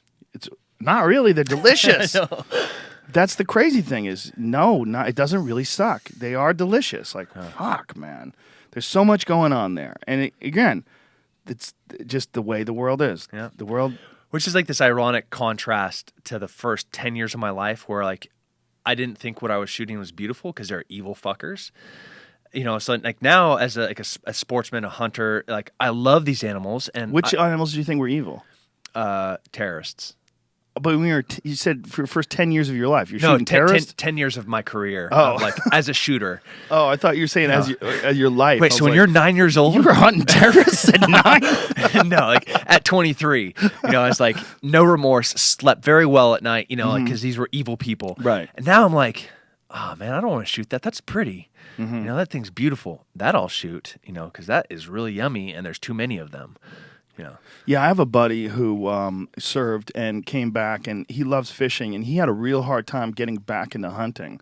He said, you see so much death at a certain point in time, you don't want to be a part of any of it. Totally sympathize. Yeah. Yeah. He got back. He lives in New Mexico, and he got back into elk hunting. New Mexico is great for elk. He got back into it after a while, but it took him a while. It took him a while to just sort of settle in.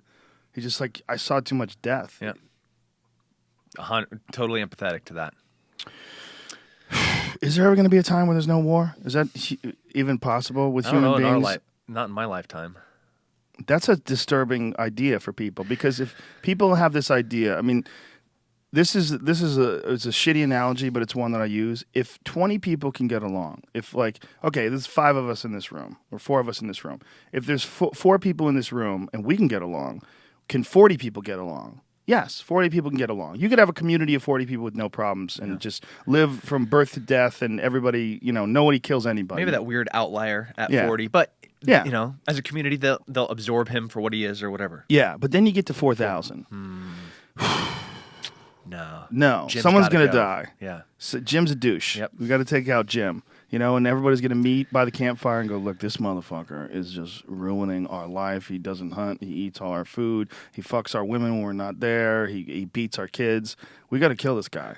And there's out of like a certain number, there's going to be this one that comes up. And then when you deal with 7 billion, it's like, whoa, how does that ever become manageable? I mean, do human beings have to evolve past what we are right now? Do we have to I hope reach so. some new stage? Yeah, I hope so too. Yeah.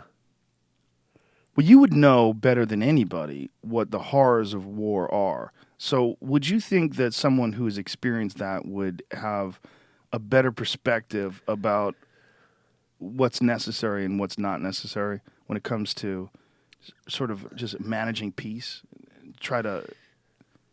Yes and no. There's no like nirvanic moment where you have like this clear sight of, what an understanding of what's necessary and what's not, how people should be or how people shouldn't be. Like, if anything, as 6 years as a door kicker assaulter and then 4 years as a Halo sniper guy, I've seen death like from a foot away and from a mile away. So like there's no range of death I haven't seen. So if anything, like I value life more, I think. I hate war more. Like I know, like I think it's horrible and disgusting, but without a doubt, I think it's absolutely necessary and needed to such a level that I can't even imagine what this world would be like had we not been involved to the degree that we've been involved in for the past 12 years, trying to eradicate this fanatic group of psychopaths. So I don't want to think about what the world would be like, but I don't want my nieces and my nephews or my kids to ever have to do what I did or see what I saw. So I don't know. Like, I hope we never have to invade a country. I remember we were talking about Syria. You're like, oh, are we going to go over there? I was like, God, no. There's no need. There's no resource. There's no necessary element for us to be involved in. But the preservation of human life, isn't that needed? Is it? Right. Well, that's one of the reasons why false flags and false flag operations are so disgusting. When you find out that someone's lying about the motivation for profit. And that there's nothing worse than somebody that lies for the benefit of themselves. Like, Joe, I think you're a good-looking man, Thank you. And I think that dress looks great on you, and Dress. it makes you look thin. That's an okay lie sometimes to tell. Right. Wait, it's your 28th birthday? That's great to hear. No, I'm 40 or whatever. Those are not self-serving lies. Those are cute lies. Yeah. But when you're lying so that you can put money in your pocket at the expense of human life, I hope you burn in hell forever. It's a dark lie. No. It's a very, very dark lie. It's a confusing lie too, because it's like, wait a minute, this has actually happened. When you find out about the Gulf of Tonkin or Operation Northwoods, that there have been these moments in time where people have tried to figure out a way to lie in order to drag people into war, a war that otherwise the public wouldn't support. It's dark. It's dark. It's a very weird aspect of society that not only that exists, but that's ignored. It's ignored and almost brushed under the table when you start talking about war and about policy. There's something that people don't want to acknowledge, that we have been duped by the military-industrial complex in the past, and that it is actually many standard, times. Standard operational procedure. Yeah. That they will come up with different ways in order to get people to support war, and one of them is to lie. Yeah. Yeah. When guys come back, the big one is PTSD. That's the hardest aspect, it seems, to integrate back into a normal society with normal life and normal jobs and normal, just the things that we all just deal with on a regular basis. For some folks, it becomes almost unbearable. What is the difference between people that integrate smoothly and people that have an incredibly difficult time? From that incredibly difficult time to smoothly are all scales, and the biggest or the factors are the degrees of coping mechanisms that an individual has.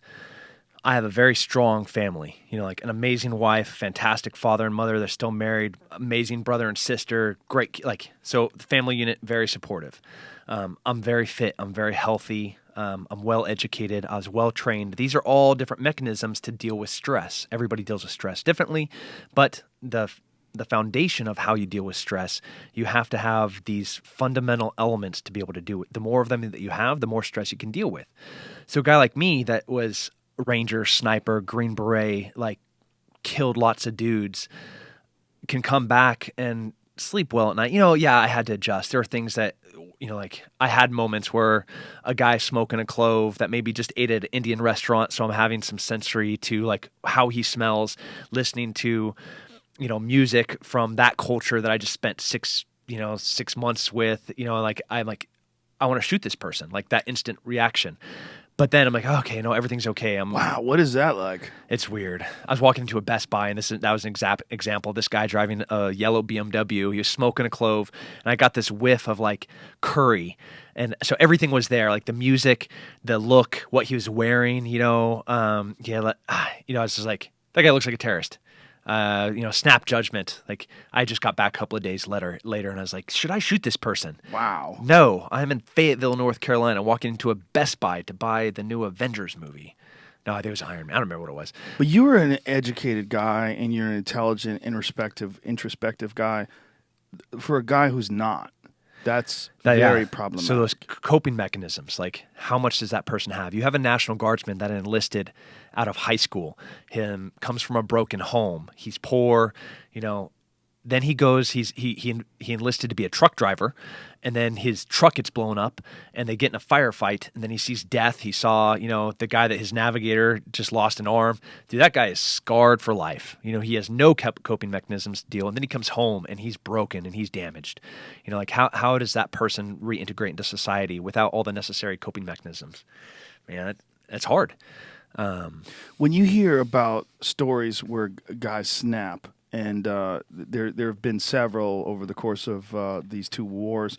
And one of the big ones was a decorated guy wound up killing a bunch of civilians, and it made a lot of the rounds on these talk shows where people trying to discuss like PTSD and traumatic events, and that this guy was having real problems and reporting having real problems before all this happened, and they kept sending him back over there. Do you relate to that, and you try to figure it out for yourself? Like when you see these stories in the news, like how do they hit you? I wish I could be empathetic to, like I've had PTSD nightmares where I wake up in a sweat, and like I put my hand through the wall, my wife's like, are you okay? Like that was years ago, and like first came back after, some bad, rough trips.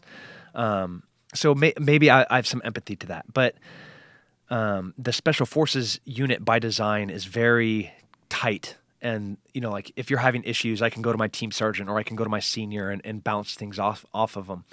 I get really resentful over people making snap judgments about these guys that are coming back and having issues. Like, oh, you're a veteran. Is it safe for my kids to be around you? Like, hell yeah, they're like the greatest human beings on the planet, and like 1 in a million have, not 1 in a million, a very small percentage have serious issues. But we have to have our eyes wide open about how to deal with post-traumatic stress.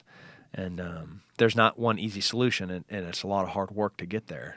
It's not one easy solution. There's not one standard set of experiences that each veteran experiences over there and brings back with them. It varies. And that's such an important thing that you said about the coping mechanisms that you have in place. What's done to help veterans when they come back, as far as like help them strengthen their coping mechanisms, help them deal with situations? What kind of support do they offer you? So now, we've been at war for a long time. We have a lot of things in place where, FRG, the Family Readiness Group, is there for your family. So when you're coming back, your family has an understanding of what you've experienced or how to deal with you. Not, hey, Saturday you're going to be coaching kids softball. Saturday night, we have this, we're going to mom and dad's for, they're not like overwhelming you with like American life, which is normal to everybody else unless you've been in a, plywood building for 12 months and now you're back surrounded with like thousands of people that you have no idea. It's weird. So the military has done a way better job of trying to reintegrate soldiers back into, normal life. But then you have a lot of great organizations that are veteran started, and these guys really get it. Brian Stan is a great example. Hire Heroes. He's involved with getting these guys back to work. Veterans Outdoors, like a Make-A-Wish Foundation for wounded guys. So like if you have a serious physical ailment from, battle, whether it's internal or physical, they'll give you these crazy things just to be like, hey, things are okay. You're still surrounded by friends. Let's get you reconnected to a community that you're involved with and do something fun at the same time. So there's a lot of different ways. Like the worst thing, though, is when they start throwing pills at these guys. the pharmaceutical approach, where it's like, oh, all right, let's put you on an antidepressant and like hope for the best. There's a lot of that, right? That was freaking retarded. When you're over there, do they try to offer it to you when you're actually in country? Not like antidepressants. There's pharmaceutical things like to keep you awake longer, to make you alert longer. Like what kind of shit? I mean, it's just like you're in special forces. Like, hey, here's this. Well, I mean, even some great stuff where like over the counter things. Like I wish I had Alpha Brain when I was there. Like not plugging intentionally, but like that stuff's fantastic. You're focused, you feel good, you're ready to go. That would have been 1,000 times better than, like, hey, here's something the DOD just sent down for us to use. It'll keep you awake for 3 days. Awesome. Like what did they give you? Like so what? I have no idea. You don't even know what they were? No, not really. Whoa. Yeah. But I know I was awake for 3 days. Yeah, I have friends who went over there and said they just gave them steroids. They gave them oral steroids. Well, do you know what? I've never done steroids. Like, I swear by law's holy and true. Where they offered and available, yeah. But we have a special forces guy. He's 38 years old. This is his, 6th, 7th combat tour. We're doing 2, 3, 4 hits a night. Hits like missions. We're doing mission, follow-up mission, follow-up mission. We're doing a helicopter, landing. We're doing a GAF where we're on a ground assault force. And this guy's broken. He's hurt. He physically can't keep up. He needs it. And do I want the 38-year-old dude next to me that's on steroids, or do I want the one that can barely walk because everything hurts so bad? I want the 38-year-old on steroids. Yeah, and that sort of brings up what we were talking about before, where it's the discussion of TRT when it comes to mixed martial arts training, testosterone replacement therapy for folks who are. Yeah, for folks who don't know this debate, they're not mixed martial arts fans, and there's probably a lot of people listening to this that aren't. For a long time, over a year, 2 years, whatever it was, you were allowed to get prescribed testosterone. And Brennan Schaub said it best. When we were discussing it on the podcast, he said that there's youth, and with youth you have elevated hormone levels, but you have a lack of experience, you have a lack of knowledge, and then as you get older, you get wiser, you get smarter, you have more knowledge, but the body just does not respond the way it used to. And Eve Edwards was talking to him, and he was saying, man, he's like 37 now, and he's like, I know so much now, but my body just doesn't listen. Just doesn't do what it did when I was 20 and I didn't know as much. And that this is I love Eve. Yeah. He's a great guy. But there's that nature balance that is sort of stopped in its place with injections of testosterone. And then you're introducing this weird element into one of the most dangerous sports competitions the world has ever known. Mixed martial arts. There's more on the line as far as your emotions, your physical body is at risk. There's always, and you're changing nature. You're making it so that these old wise people now are juiced to the gills and they can train 17 hours a fucking day, and it gets real weird. It gets real weird when that's, for a while, was accepted by athletic commissions. Yeah, the youth is wasted on the young. Like that expression is like you have now, like I'm 34. I've been doing martial arts for forever. I want the body of a 22-year-old with what I know now. Right. But I can chemically do that, through testosterone, which is what guys have been able to do for the past couple of years. And it's dangerous, like if it was golf, I wouldn't care. If it's baseball and like Sammy Sosa, Mark McGwire era, I don't really care. Right. But we're in a sport where we're hitting each other in the face and choking each other unconscious. We do not need the advantage of taking the years of experience of doing martial arts for 20 some odd years and then giving us bodies of 20-year-olds. The physicality, the recovery, the responsiveness. It's horrible, but guys have been doing it. And now we're at this juncture where we're now saying, okay, it's not okay. Like you can't have an athletic commission allow you to do it. So does that mean that guys are going to do it on the side and do it orally so they don't, because they know when they're going to get tested, or now they're not being monitored, so they're just going to do it whenever and however they want? Like, what does that mean?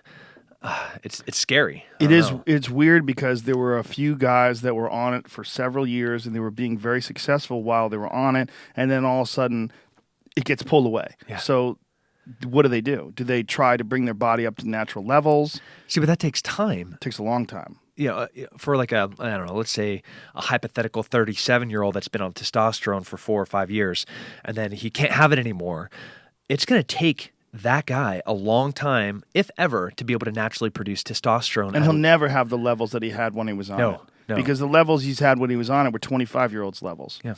And the other thing is the things that you can take to bring your levels back up are also banned. Things like Clomid and all these different they're estrogen producing or estrogen suppressing devices.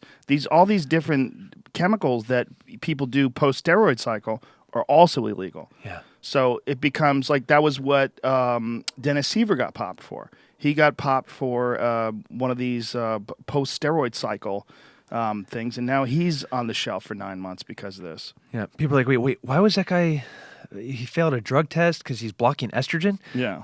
Yeah, you have to, or otherwise you're going to grow breasts after you've been using anabolic steroids and testosterone. It's like, you have to. Yeah, see, there's testosterone replacement. Like if you went to a doctor and you said, hey doc, I'm 60 years old. I would like to get on some testosterone and have a better quality of life. Well, the doctor will give you a slow dose of testosterone, slowly ramp you up. He's not going to, bam, jack you and turn you into a 20-year-old. But what a lot of fighters are doing is they're taking way more than you would have when you were 20. And what happens is your body goes, what the fuck is going on? And it grows tits. Literally, your body starts producing massive amounts of estrogen to counteract the massive amounts of testosterone. Your body gets so confused as to these levels of hormones that are completely supernatural in your body. And under those conditions, you develop bitch tits. Yeah. And a lot of guys have had them. And you'll see this weird, thing that you see this jelly growing around their nipples, and I've seen guys where they bounce up and down in the cage and they have tits. Wait, it's remarkable to me where people don't understand. Like, we're a pugilistic sport. Like, guys are trying to take every advantage, every shortcut that they possibly can. You and I can look at a dude and we just from the texture of his skin can now. If he's on a cycle, if he's off a cycle, if he was on a cycle, by texture of their skin, you mean like zits on their back and stuff like that? Or acne scarring, or it's possible that they have that naturally. It's right? possible. Some guys, but it is a sign. It is a sign, and then they have bitch tits. Another sign, another clue. Or like a guy looked one way 5 years ago when he was 32, and now he's 37, and he looks 10,000 times better than he ever has in his whole entire life. You talking about Vitor Belfort? No, I'm just giving you an example of perhaps another clue. Okay. Yes, I am. Just so we're not being unclear about this. Can you talk about what we were talking about before the show, or is that the offer? No. Okay. So, he was the scapegoat, I think, a little bit for TRT because it was a bigger problem for the entire sport where. He, in my opinion, just personified a problem, and then everybody pinned everything on him. But it was a big problem throughout the whole entire sports, which is performance-enhancing drugs. And is it right for a 37-year-old dude like Vitor Belfort to be on testosterone for 5 years, look amazing and fantastic while he's on it, and nothing like he did 5 years ago, where he was struggling, winning a fight, losing a fight. Now he's knocking guys out with crazy fight of the night, fight of the year, knockout of the night, knockout of the year type stuff. You can't have that turnaround. And then stop testosterone and 2 months later he's ready to go. No, that's chemical. That doesn't work that way. Yeah, how does a guy get off of it in that short of a time and then have the ability to compete again? It would seem like it would take a year to get if ever. Yeah. Chemically. There's no way around it. No, I'm not a doctor, but having been a professional athlete for 13 years, I've never seen somebody that was so responsive, to testosterone like he was, and then come clean and try to be an athlete like they were when they were using performance enhancing drugs afterwards, and just miraculously being as good as they were when they're on it. Has never happened. I can't think of sport, a single sportsman in history where they got popped, they were watched closely, and then performed as well after that point, ever.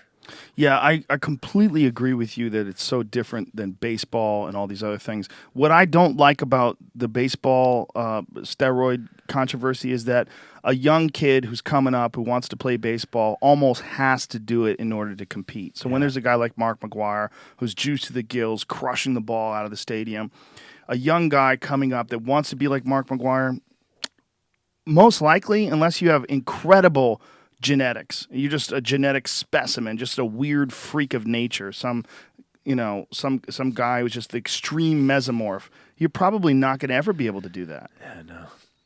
Yeah, that to me sucks, that a young guy has to risk his endocrine system and put it in. But there's such a big difference between that and a combat sport. Yeah. Yeah, I don't know what the solution is. It's Testing, right? Year-round testing, random testing, in-fight camp, post-fight. Like right now, I'm, fought 2 weeks ago. I'm getting back into training 2-3 times a day. Like this is when a guy test him. Yeah.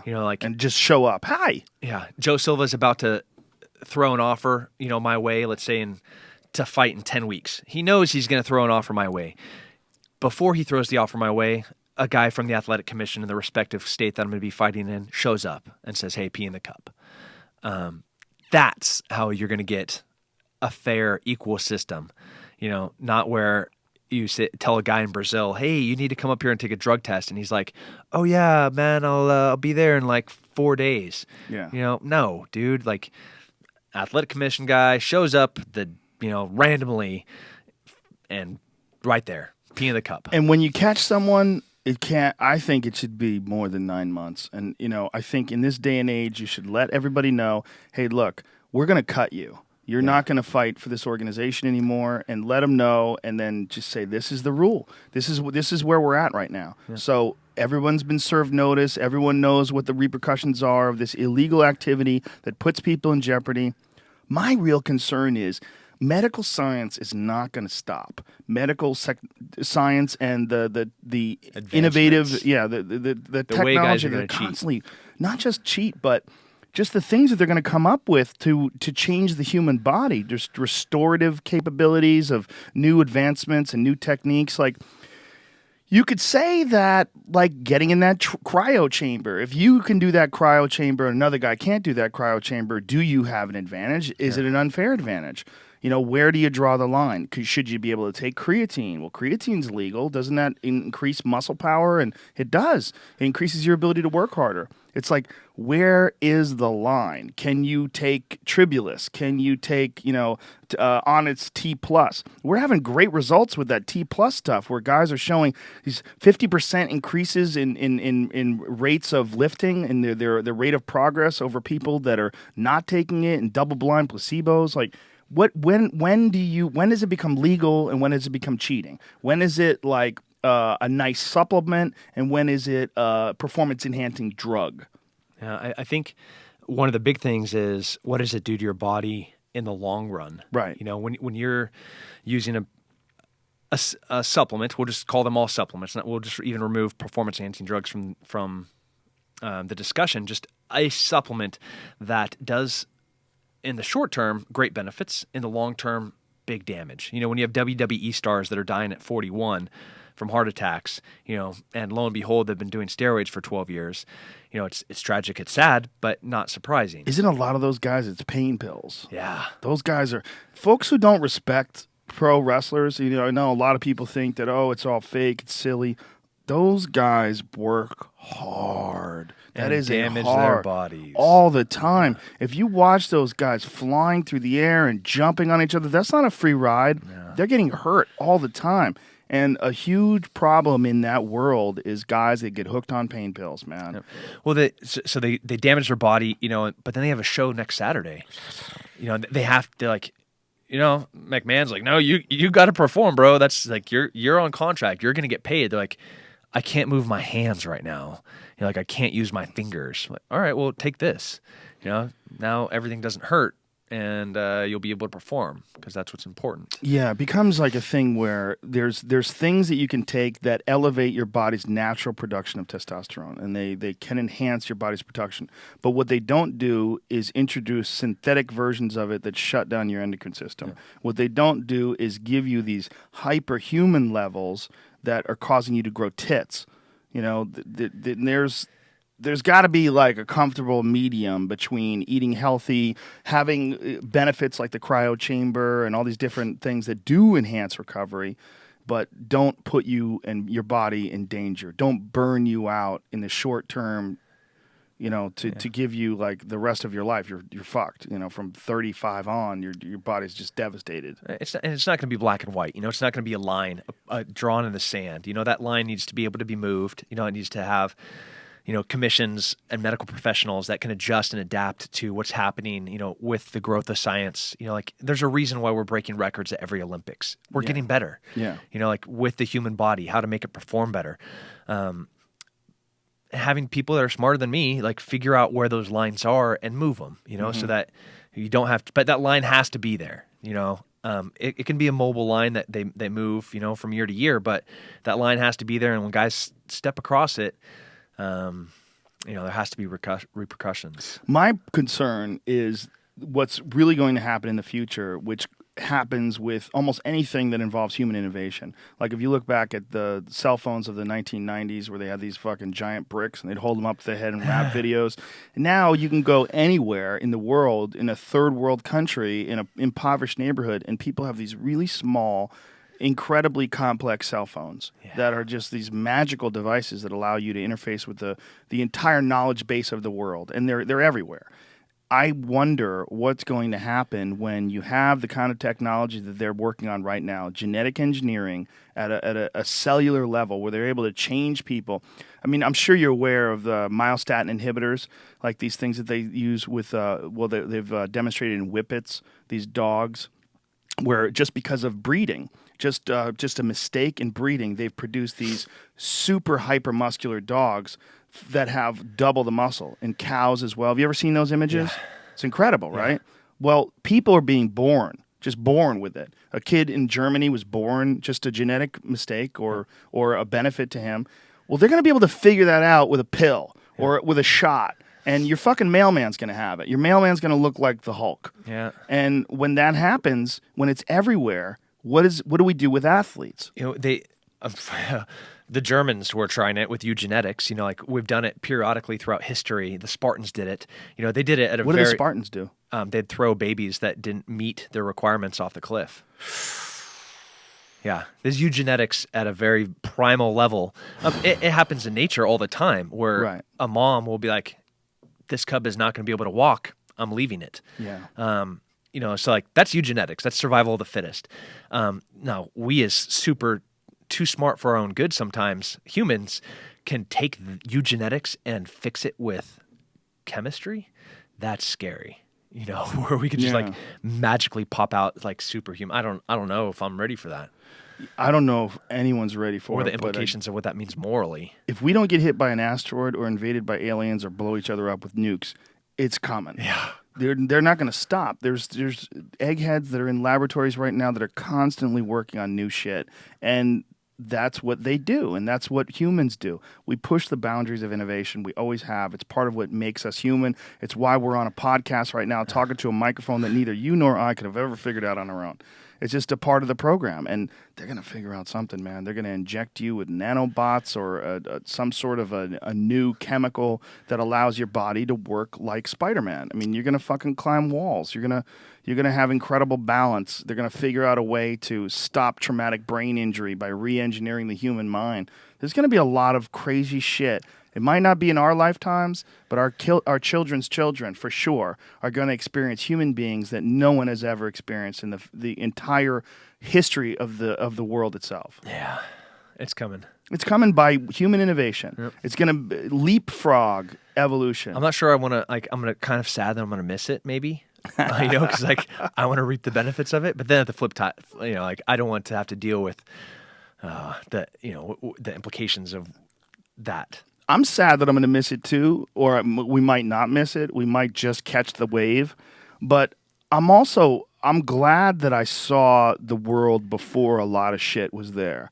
Like, my kids are going to grow up in a world. I have a 17-year-old, and she doesn't have any idea what life was like before the internet. Yeah. She has no idea. The internet's always been there. If she has a question, oh, there's the answer.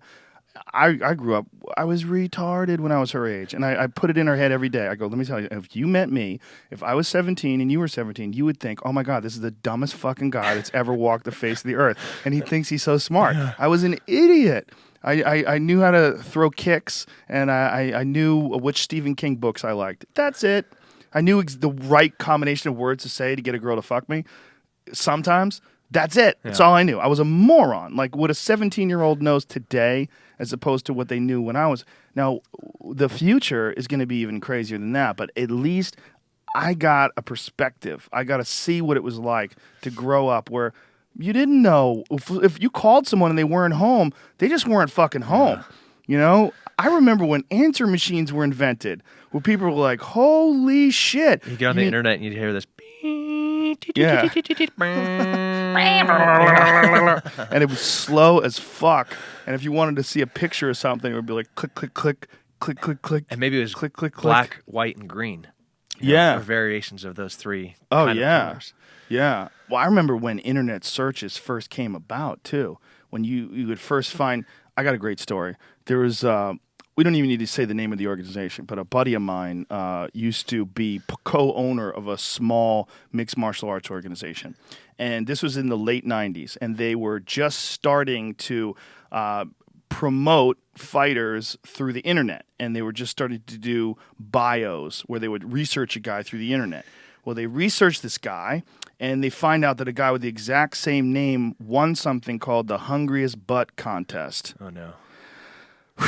Yeah. So their gladiator, their heavyweight, their Adonis, 6'4", shredded man with his penthouse pet girlfriend, that he would parade around at all these events, also had done gay porn. Yeah. And so they pull down the picture. They've download some pictures, and my friend described it as like you see click, click, click. Click, click, click. You know how those pictures would slowly show up on a 56K modem? It would you would get the top of it, and it would slowly start to pan down. And as it pans down, well, that looks like his hair. Click, click, click. That looks like it could be his forehead. Click, click. Well, that's his eyes. Yeah. Click, click, click. That's a dick in his mouth. Oh, my God. And there's a dick in his ass. Oh, my God. And there's two guys using him like Chinese finger handcuffs. And they're like, whoa. And so this dude had no idea that was even possible to internet. He'd use the same name. Yeah. He just figured, no one was going to look that up but homos, Yeah. And then they did. Yeah. Well, then he also said, he needed a lot of money, and they gave him some money, so he did it once. Turned out he did like 100 films. It was a lot. Was the money good? How could it be? The joke is, I would say, what does a lot of money mean to you? Yeah. A lot of money to me means I do one gay porno and I live like in a Jay-Z video for the rest of my life. I'm in my underwear with 2 bottles of Cristal on a yacht with 1,000 models forever. If we did 100 porns, he should have all the money on the planet by my calculations. Yeah, there's no one richer ever, anywhere. Fuck Genghis Khan. Fuck everyone who's ever lived who's got money. That guy would have all the money. Every country would be bankrupt, and this guy's bank account would have all the cash. Yeah. Yeah. But the thing is, it's just like no one knew before that an internet search was a possibility. And think about how many people that have done things that just had no idea. Well, you're going to be able to find that out? Like how could and find it out on your phone? Just yep. And be able to access the person that said content is about. Yeah. Never in our history, in mankind's existence, have we been able to connect so effortlessly to so many different people. Yeah. Like a fan that doesn't like me, can just get on Twitter and tell me that I'm a baby killer, just because, or they can do anything, anytime, anywhere, and you can find out anything about anybody and then probably reach that person. Especially a fighter or someone who's got a social media account or a presence. Who doesn't have a social media account? There's a few folks that I know that just avoid it altogether, but they don't have to do it. Yeah, there are 350 million people here, almost all of them, 300 and Mexicans. 40 Gotta million? Count Mexicans. There's probably another 50 million at least. Who knows how many. It's not. I love Mexicans. Don't get me wrong, but there's a lot of them that aren't taking the census. How often do you get fucked with on social media? Oh, all the time. All the time. Yeah. I guess I'm like a polarizing figure. I don't know how. I think I'm kind of a likable guy, but for some reason people have a problem with strength. People have a problem with confidence. People have a problem with folks that have strong opinions or controversial opinions, and instead a lot of those. Well, you should. I think anybody who's paying attention to the world and sees all the contradictory information that we're receiving, sees the chaos, sees how fucked our political system is, our financial system. If you don't have strong opinions, if you don't have controversial opinions, you're not paying attention. Open your eyes. Yeah, I can't tell you how many just conversations I've had about gun control, just about guns itself. I'm like, goddamn, guns aren't the problem. It's people that use guns that are the problem. You leave a gun, that old adage, guns don't kill people, people kill people, and people will fucking argue that to the end of time. God damn it, it's true. Every time you go to the gas station, you got a store in that gas station that sells lighters. You got fluid that comes out of a pump, and anyone can just light people on fire. I mean, anyone can do it. It hasn't happened that often, but anyone can do it. Or just take your car and turn 2 degrees to the right and run down the sidewalk. Yeah. The option to kill is always there. It's always there. It's the choice. And they're like, but it's a tool, it's a mechanism that serves no other purpose. A car can get you from point A to point B. So why do they need a gun if the only thing it does is kill? I could say the same thing about a tractor if I wanted to. If I wanted to make a killer tractor, the only thing that's designed for is to kill because I put spikes on its wheels, and doesn't excavate anything besides human souls. Yeah. But no, it's the choice to kill. It's like, get over it. People kill. It is a way that they can do it easily, and that is an issue. But it's also, why does a person have the ability to do that? And how come so little effort and so little emphasis is on what causes a person to be able to disconnect or to be able to have so much hate and anger in their heart that they can kill a bunch of school children, that they can use a gun to shoot up a mall? Like, why isn't that the subject of discussion? And why is it always the tool for madness? Yeah. It's not the madness itself. No. It's the tool of madness. But that same tool could be used by anyone else to do a million other things. It's like, it's a bad analogy, but it's one that I always use with marijuana. People go, oh, you could ruin your life if you smoke pot. Well, you could also take a hammer and hit yourself in the dick. Should we make hammers illegal? Because a hammer's just a tool. If you take marijuana and just enjoy it and you don't hurt anybody, should that person be penalized because someone decided to just wake and bake every day and then fucking go into debt and wind up... Humans are the problem. Yeah. In human weakness and a lack of character and all sorts of chemical imbalances. Or the culture and the structure around the person that led them to subsequently make these horrific decisions and actions, that they use whatever tool, don't care what it is, gun, knife, everything up to that point is what the emphasis of trying to understand or prevent and acknowledge and research should be done, not take away, whatever it was that was the end conclusion. It's all the things up to that point that are important, that nobody pays attention to, nobody cares about. But that's what's ridiculous about Stupid. Any sort of control, gun control, knife control, bow and arrow control debate. It's not that. It's what constitutes, what makes a human being capable of horrific things. And I think you're uniquely qualified for a bunch of reasons. One, because you have a family. You know what it's like to raise a person.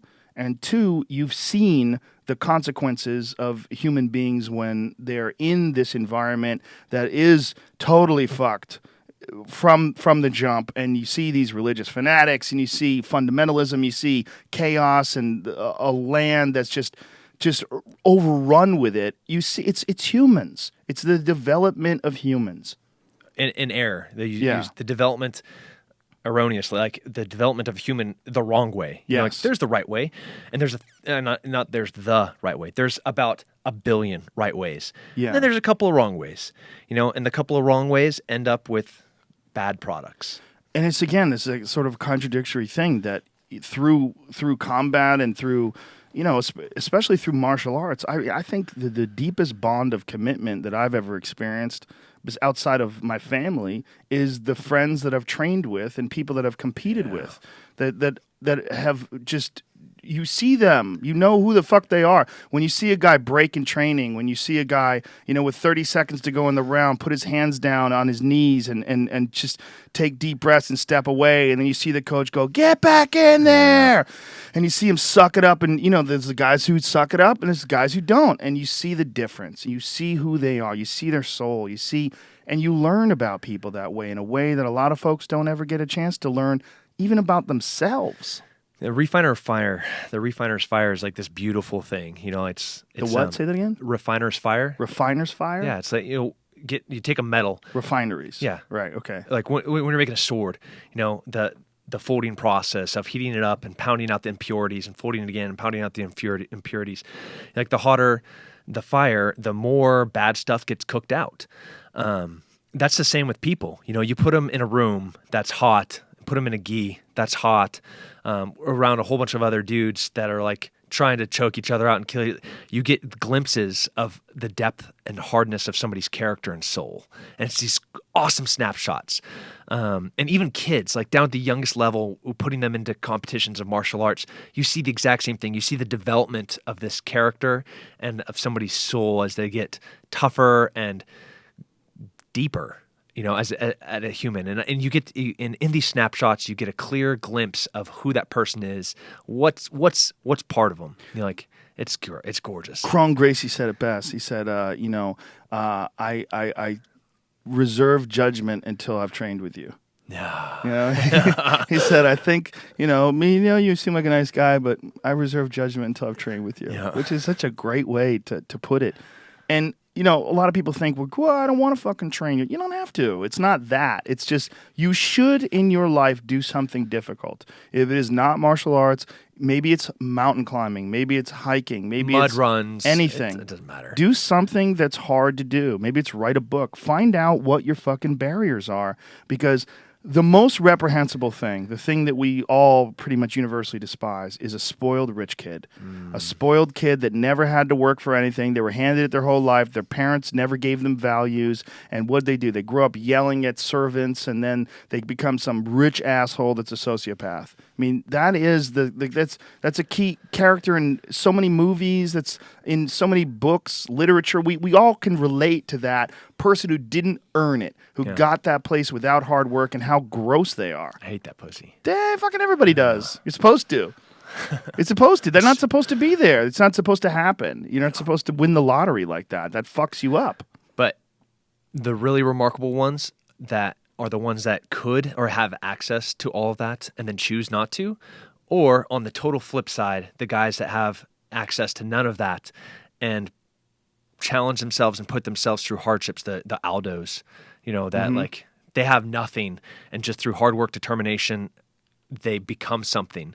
Like those are two complete polar opposites of a human that I'm just like, I adore. Like guys that, in the military, you see these guys you're like this Ivy League, super rich, you're enlisted.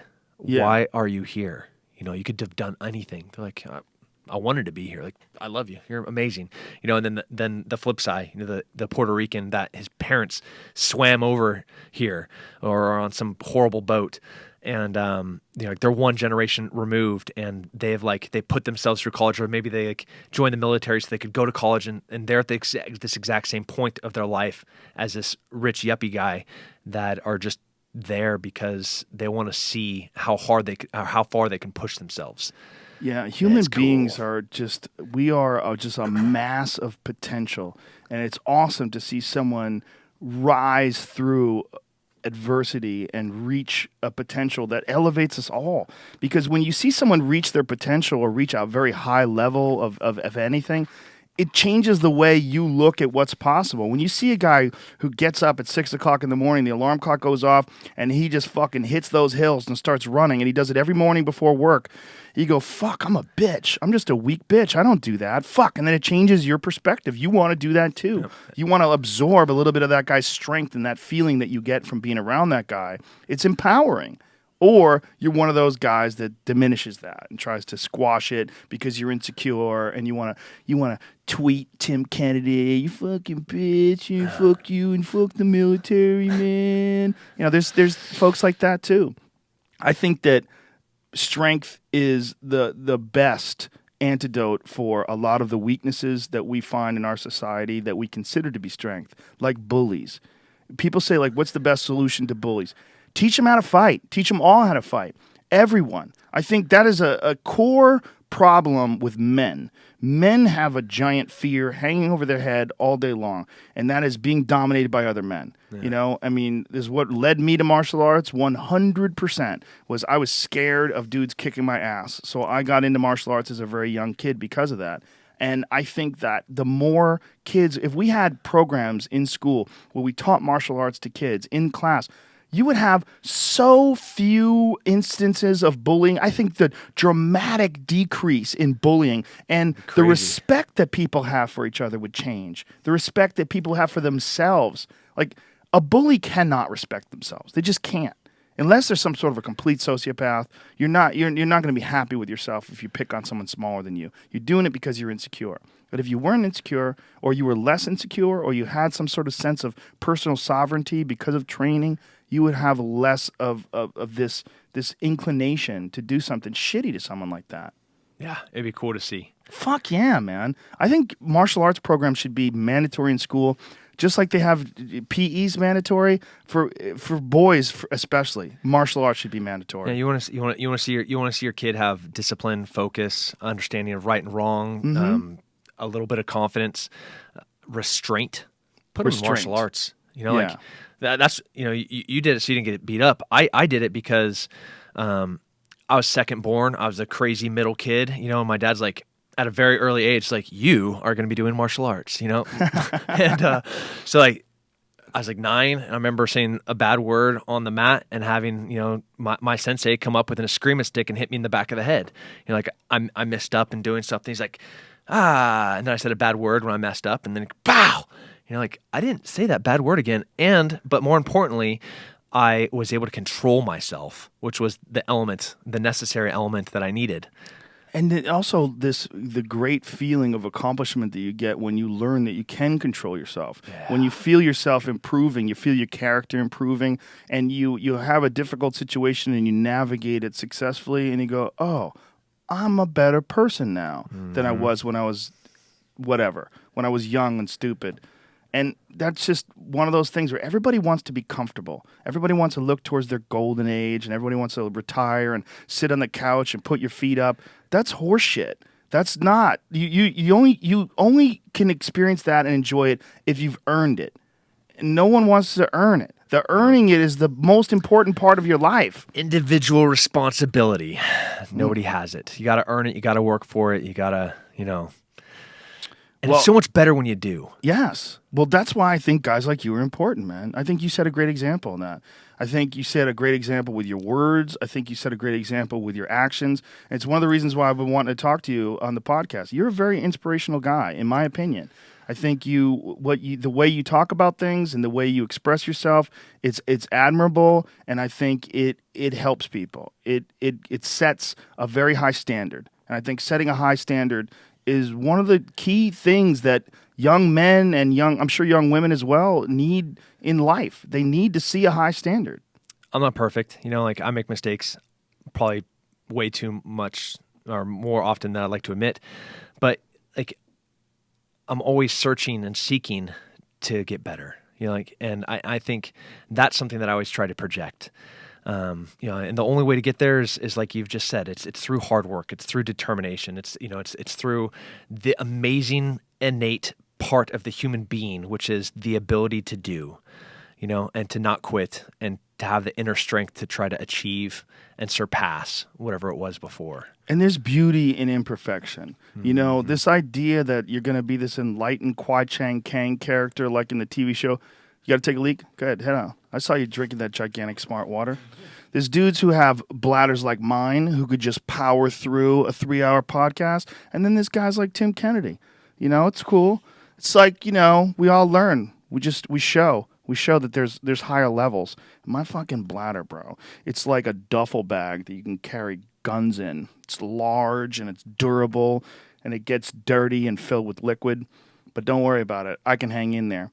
What I was saying to Tim that's important is I think everybody has this idea that there's some guy out there that's like Jet Li, that's like a perfect person, some character. The beauty really is in the imperfection. The beauty is in knowing that we're all just these weird, flawed creatures that are trying to figure out. And it's not even that we're flawed. It's just that we're dealing with an impossible amount of variables that we're constantly navigating. And this idea that you should have gotten it right, it's not what it is. It's the idea is that you learn from what you get wrong, and then that thing you don't do the same way next time. You say, you know what, I made a mistake the last time I was in a similar situation.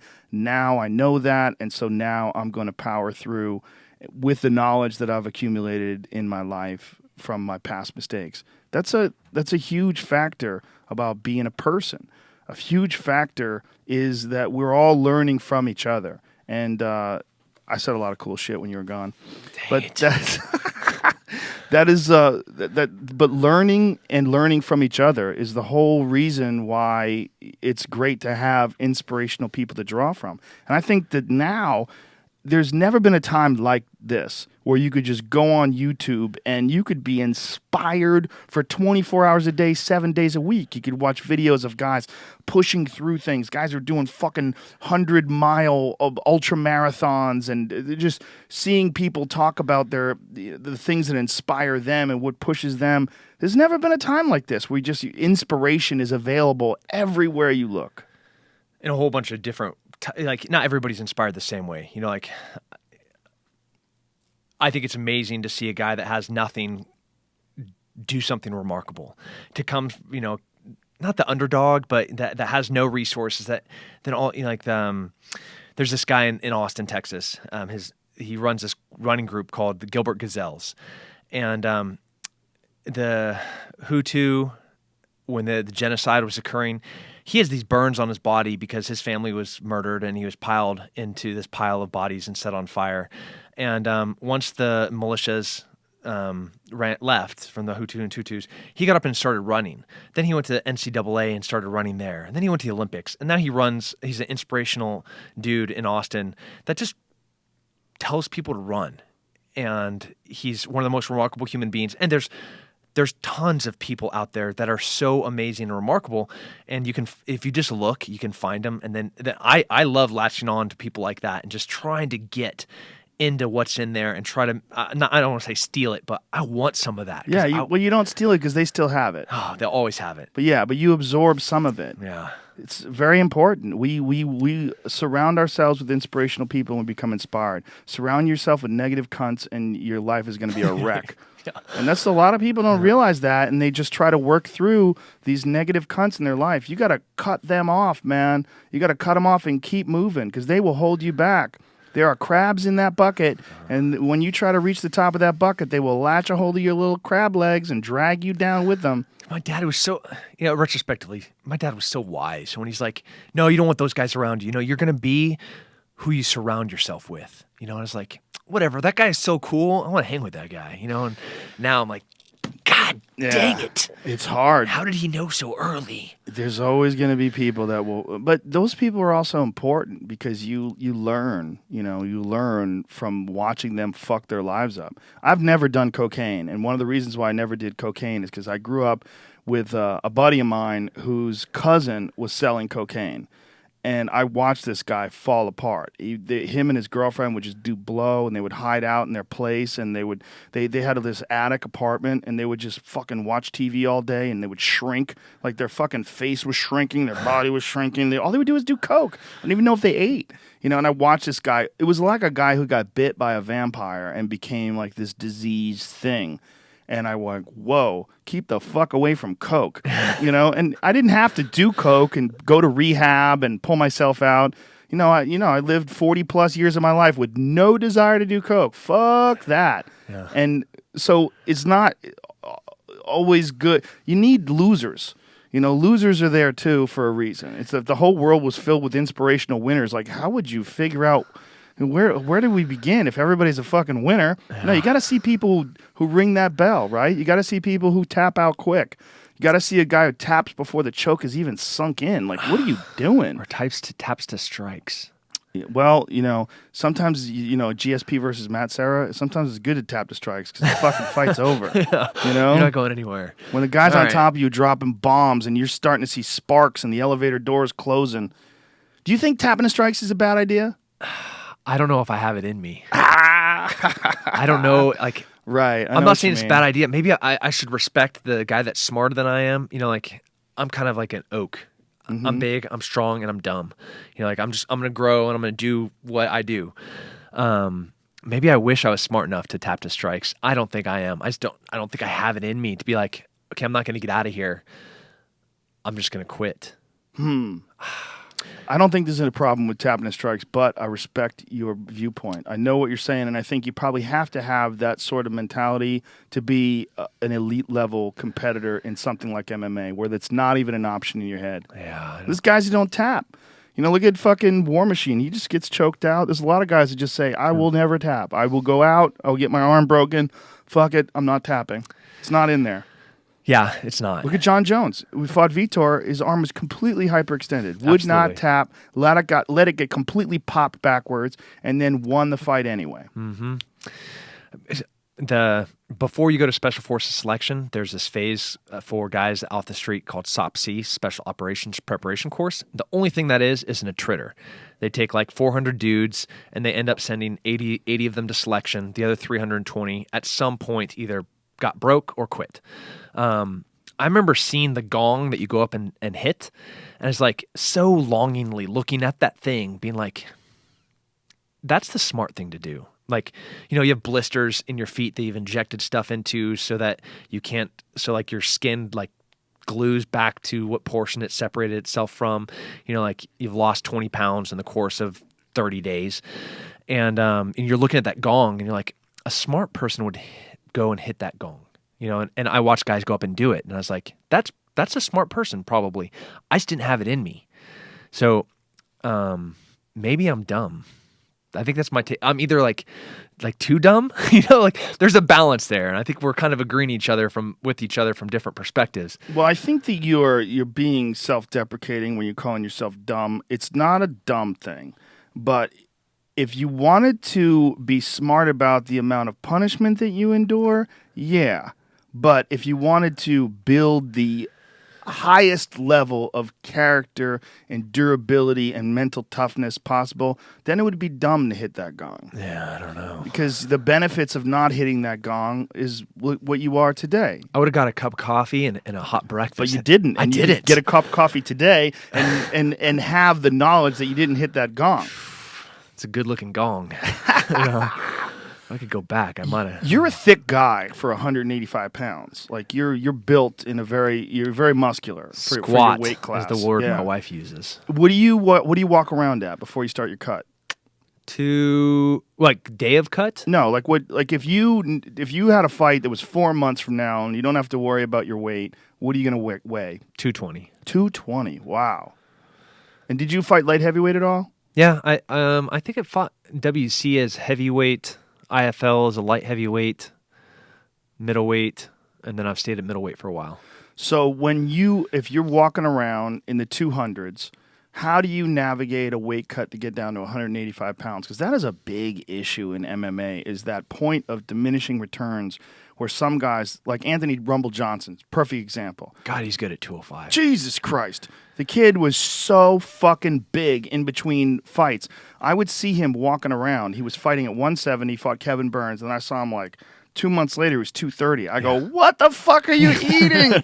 He's a house. He was bigger than Fedor. I mean, he was on Inside MMA with Fedor, and he was towering over him. Yeah. Wider, thicker. You're like, what is going on? And then finally, he gets his shit together, decides to come back as a light heavyweight, and dominates Phil Davis at 205. And you're like, okay, this kid was obviously past the point of diminishing returns. He was diminishing his own ability to perform by cutting so much weight. What is that number? I think it's different for every athlete and person, you know, and when I'm 215, 220, I feel like I'm a juggernaut. I never have training related injuries, you know, like I'm running an extra 3-4% body fat. I'm just like all around healthier. My brain's working right, you know, like my libido's good. You know, I'm sleeping very soundly all 8 hours, you know, like everything's great. You know, like when I'm down to like that 195, 193 pre-cut type weight, you know, where I'm like that 5% body fat, my brain's not firing on all cylinders, you know, like it's libido's rough. You're training 3-4 times a day. Like just things suck. You know, like everything hurts. You get down to 5% body fat when you're like 195? Yeah. How are you measuring it? Pinch test water stuff, the water tanks and then the calipers. That's a lot. That's really low. Yeah, it is. And then you're going to cut another 10 pounds on top of that. But that's just water. Right. 10 pounds of water. Yeah, I think my final cut's usually like 8 pounds. But you know, your body, like my body doesn't. I don't think it even recognizes. Like I'll cut. I fought Michael Bisping. I was probably 205 when I fought him. You know, I weighed in at 190 or 186 the day before.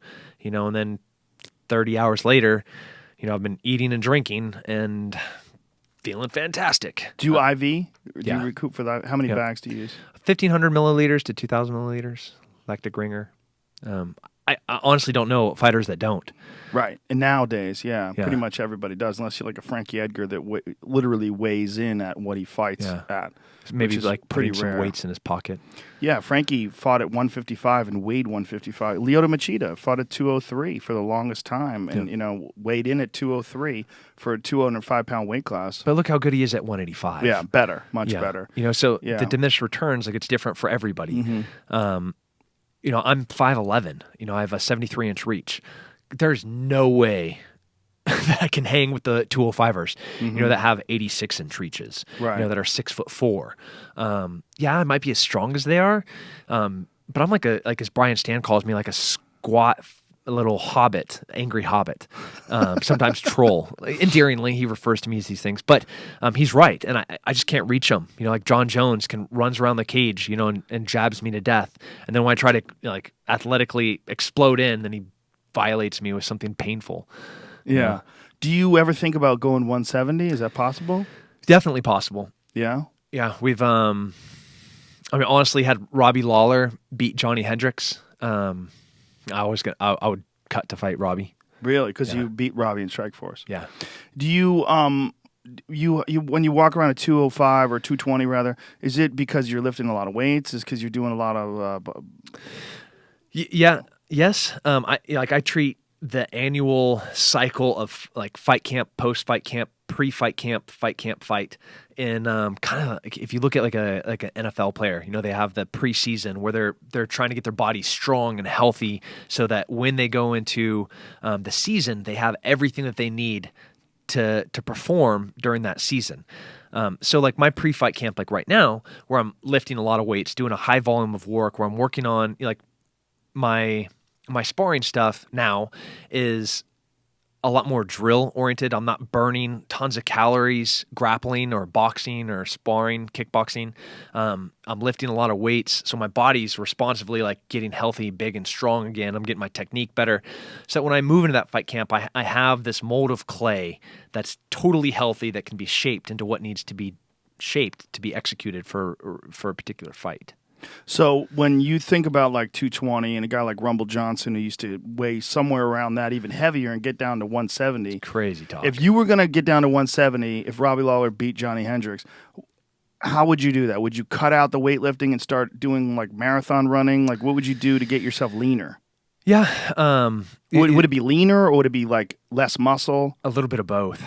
You know, I definitely have to lose a little bit of muscle to be able to. And how would you do that? By not lifting? Like just changing the type of lifting that I'm doing. You know, like I'm not doing those 3 rep maxes of deadlift at, 400 or 500 pounds. Is that what you do these days? Yeah. Like right now, yeah, absolutely. And I'm loving it. You know, it's like I did shrugs yesterday. Just shrugs. Well, not just shrugs, but like I got to do shrugs. You know, Right. It's like I was asking my strength coach. I'm like, hey, can we do some curls? You know, and he's like, shut your mouth. You know, it's like like straps that you use Right, on bars. right. Like, I'm never allowed to touch those, and I was like looking at those, be like, how about I use some straps? That looks. Yeah. And grab the bar and do some more weight. You know, he's like, no. Now, like the point of departure has come, and he's like, come back to me, Tim. And we're not doing curls. I'll let you do shrugs, but that's all. You know, like. So straps being you don't do straps because you only want to lift what your hands can hold up. Yeah. What's the point? Yeah, I don't ever use straps. No. I see people using straps, and I get it. I get what My you're ego doing, wants to use straps. Yeah. Functionally, though, No, right? it's It should be pointless. whatever you could carry with your hands too, especially for a grappler, right? Yeah, absolutely. Yeah. So you would just start doing like high reps, doing Yeah, like, high volume, a lot more speed. Like, I think I'd have to be faster too at 170. You know, like watching these guys, they're just like all over the place. You see like Damian Maia when he dropped down to 170 and fought Rick Story, and you see like the difference in the amount of physical strength that he had over a guy who was used to fighting at 170. It's a big leap. Yeah. Do you think there should be more weight classes? Yeah. I do too. Yeah, I think that like 185 to 205, Jesus fucking Christ, that's 20 pounds. Yep. There should be 3 champions in between those weight classes, or at least 2. Yeah, I mean, if you look at a guy from, I'll go all the way down from like 155 to 205. You know, you have 55, 70, 85. You have 4 weight classes from 155 to 205. That's crazy. Yeah. Yeah, I agree. I think it's crazy. And I think that, a lot of people say that boxing is watered down by all the weight classes. I think it's watered down by all the titles, but I don't think there's anything wrong with having a welterweight class at 147 and then a junior middleweight at 154 and then a middleweight at 160. Yeah. The 6 pounds between 154 and 160 is fucking significant. 6 pounds is significant. 20 pounds is crazy. And I just think that there's just a lot of fighters who are tweeners, like Diego Sanchez. I think Diego should be fighting at 165. I think when he gets to 155, I think he's too diminished. He's too scrawny. When he fights at 170, He's a little soft. he's a little small for some of those really big, giant dudes. I think I'm kind of between 185 and 170. Yeah. Like my shape, like my reach, my height. Like I would love there to be like a 180. Yeah, That'd I be think awesome for me. there really should be more of that in the. I mean, those are the things that I would like the UFC to change: the downward elbows, the knees on the ground, and more weight classes. We've solved a lot of problems. Dana, can we go ahead and execute these things that Joe and I have concurred on from today's podcast? Thank you. Yes, it's not even Dana. It's the athletic commissions. That's what's really crazy is that it's sanctioned by athletic commissions, and you really don't have that much influence over athletic commissions. I mean, yeah, especially now that Keith Kaiser's gone, maybe they have a little bit more, but I don't know how much they listen. I wish they would listen about a few things. Certainly downward elbows, and certainly at least consider revamping the scoring system and then adding weight classes. What other things about weight cutting do you find that are an issue? Like there's obviously an issue with injuries, and there's obviously an issue with diminishing health. Do you worry about the long-term repercussions of there was an article recently, Jim Miller was talking about weight cutting. He's like, I know I've taken years off my life through weight cutting. Do you worry about that? I do. The things that, I am really conscious about my brain. When I'm cutting weight, I love reading. I love writing, even, creative writing too. Like I love. Do you write a blog? Do you keep a blog or anything? Yeah, for me. Just for you? Yeah. You going to publish it someday? Maybe there are a couple of times where I wrote some blogs when I was deployed, letters from a foreign land, and like people loved. Like I'm an okay writer. I'm not the best. Like anyways, everybody's the worst critic. And when I'm cutting, like my brain doesn't work right. Like I feel it, and then when you're getting hit in the head while you're cutting, from guys like John Jones and Carlos Condit, like life sucks. Your brain sucks. So I'm like. Yeah, I have my eyes are wide open that there's physically going to be some repercussions to me fighting. From me jumping out of airplanes for at what point do I say, okay, I'm not going to do this because it hurts me in the long term? You're 34. Yeah. Do you have a cutoff? Do you have like an age where you this is the age where I don't want to be doing this anymore? Definitely. What age is that? I can't tell you. You can't tell me. No. Okay. But you have a number in your head where you would like a goal to reach. Yep. That. I love Randy Couture and Dan Henderson, and I think it's they had some of the greatest fights towards the end of their career. I am not going to be fighting at 40. I'm not going to be fighting in my late 30s. Like. Oh, you told me the number then. That's only you don't leave it out 5 years. Yeah, it's you not have a window much. there. Yeah, you got a 5-year window then. Wow. Yeah, no way. I got too much I want to do. What do you want to do? I want to change people's lives. I want to be able to impart individual responsibility to people. I want to save some animals. I want to hunt some more. I want to make some awesome TV shows and try to. What kind of TV shows? So Duck Dynasty. No, I do not want to do Duck Dynasty at all. And I don't even think I've ever seen a full episode. But Good for you. Yeah, I haven't. Maybe I've seen like 3/4 of an episode. But You done lost your redneck. I ain't lost my redneck. those guys took values that they wanted to project and they figured out a conduit to do it. We might call them idiots and like they have horrible accents and they do stupid things and but they had a set of morals that they try to convey, and they found an avenue to reach millions of people. Like I want that platform because I have some good things to say, and I think I want to have an opportunity to make a difference. Why don't you do a podcast? Start off with a podcast. Do a podcast now. Be like one of the first MMA guys. I mean, Brendan Schaub does one with Brian Callen, but Brendan's kind of a meathead, let's be honest. He's a great guy. I love him, but... You're intimidating and smart. Like, how could I compete with the Joe Rogan? The fuck out of here. Fuck out. Don't blow smoke up my ass, sir. I know what you're doing. I'm not that smart. You are. Nope.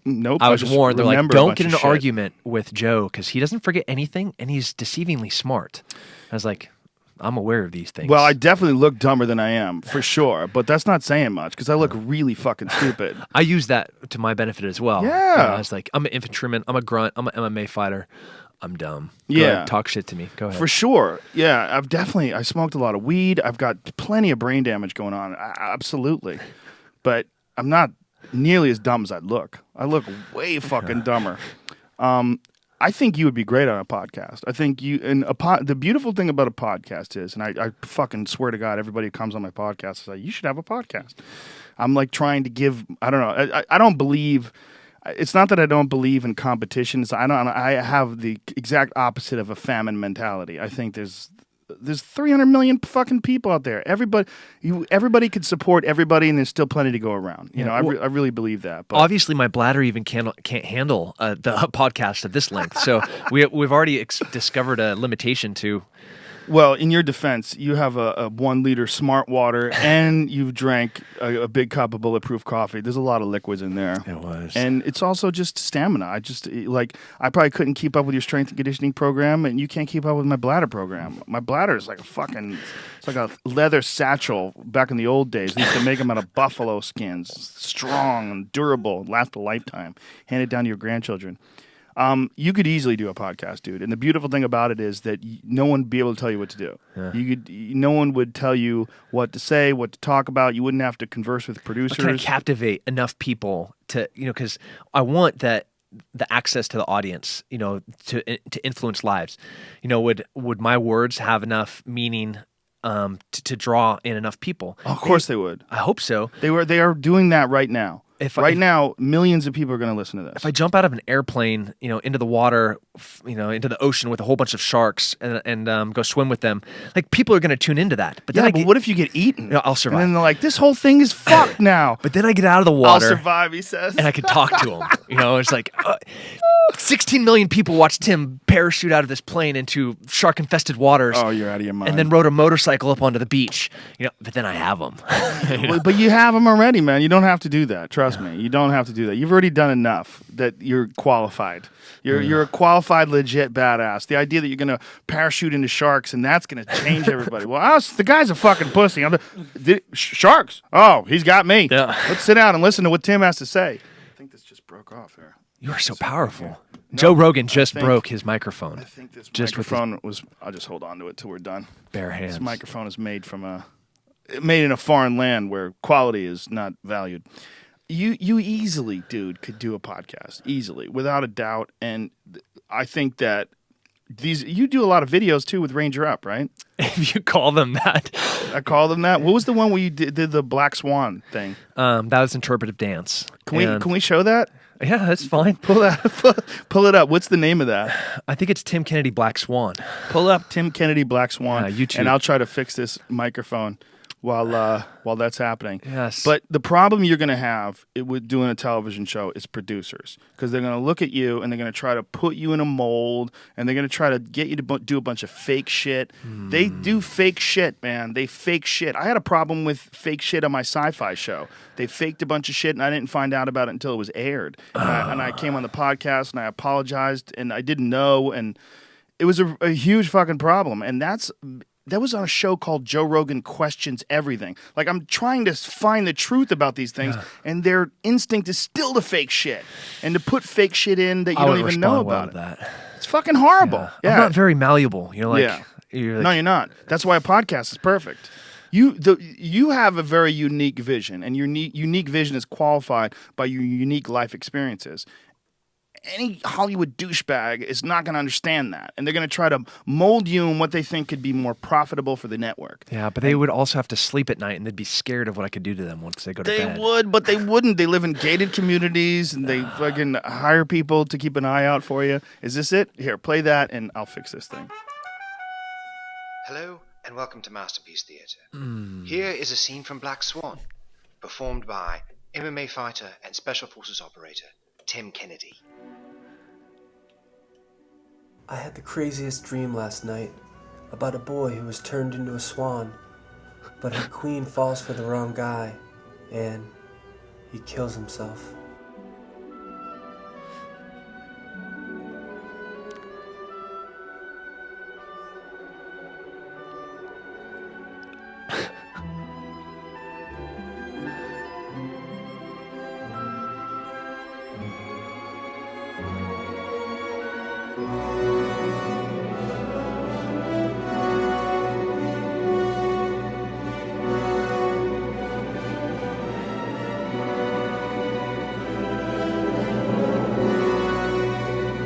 For the folks who are not watching this, please watch this.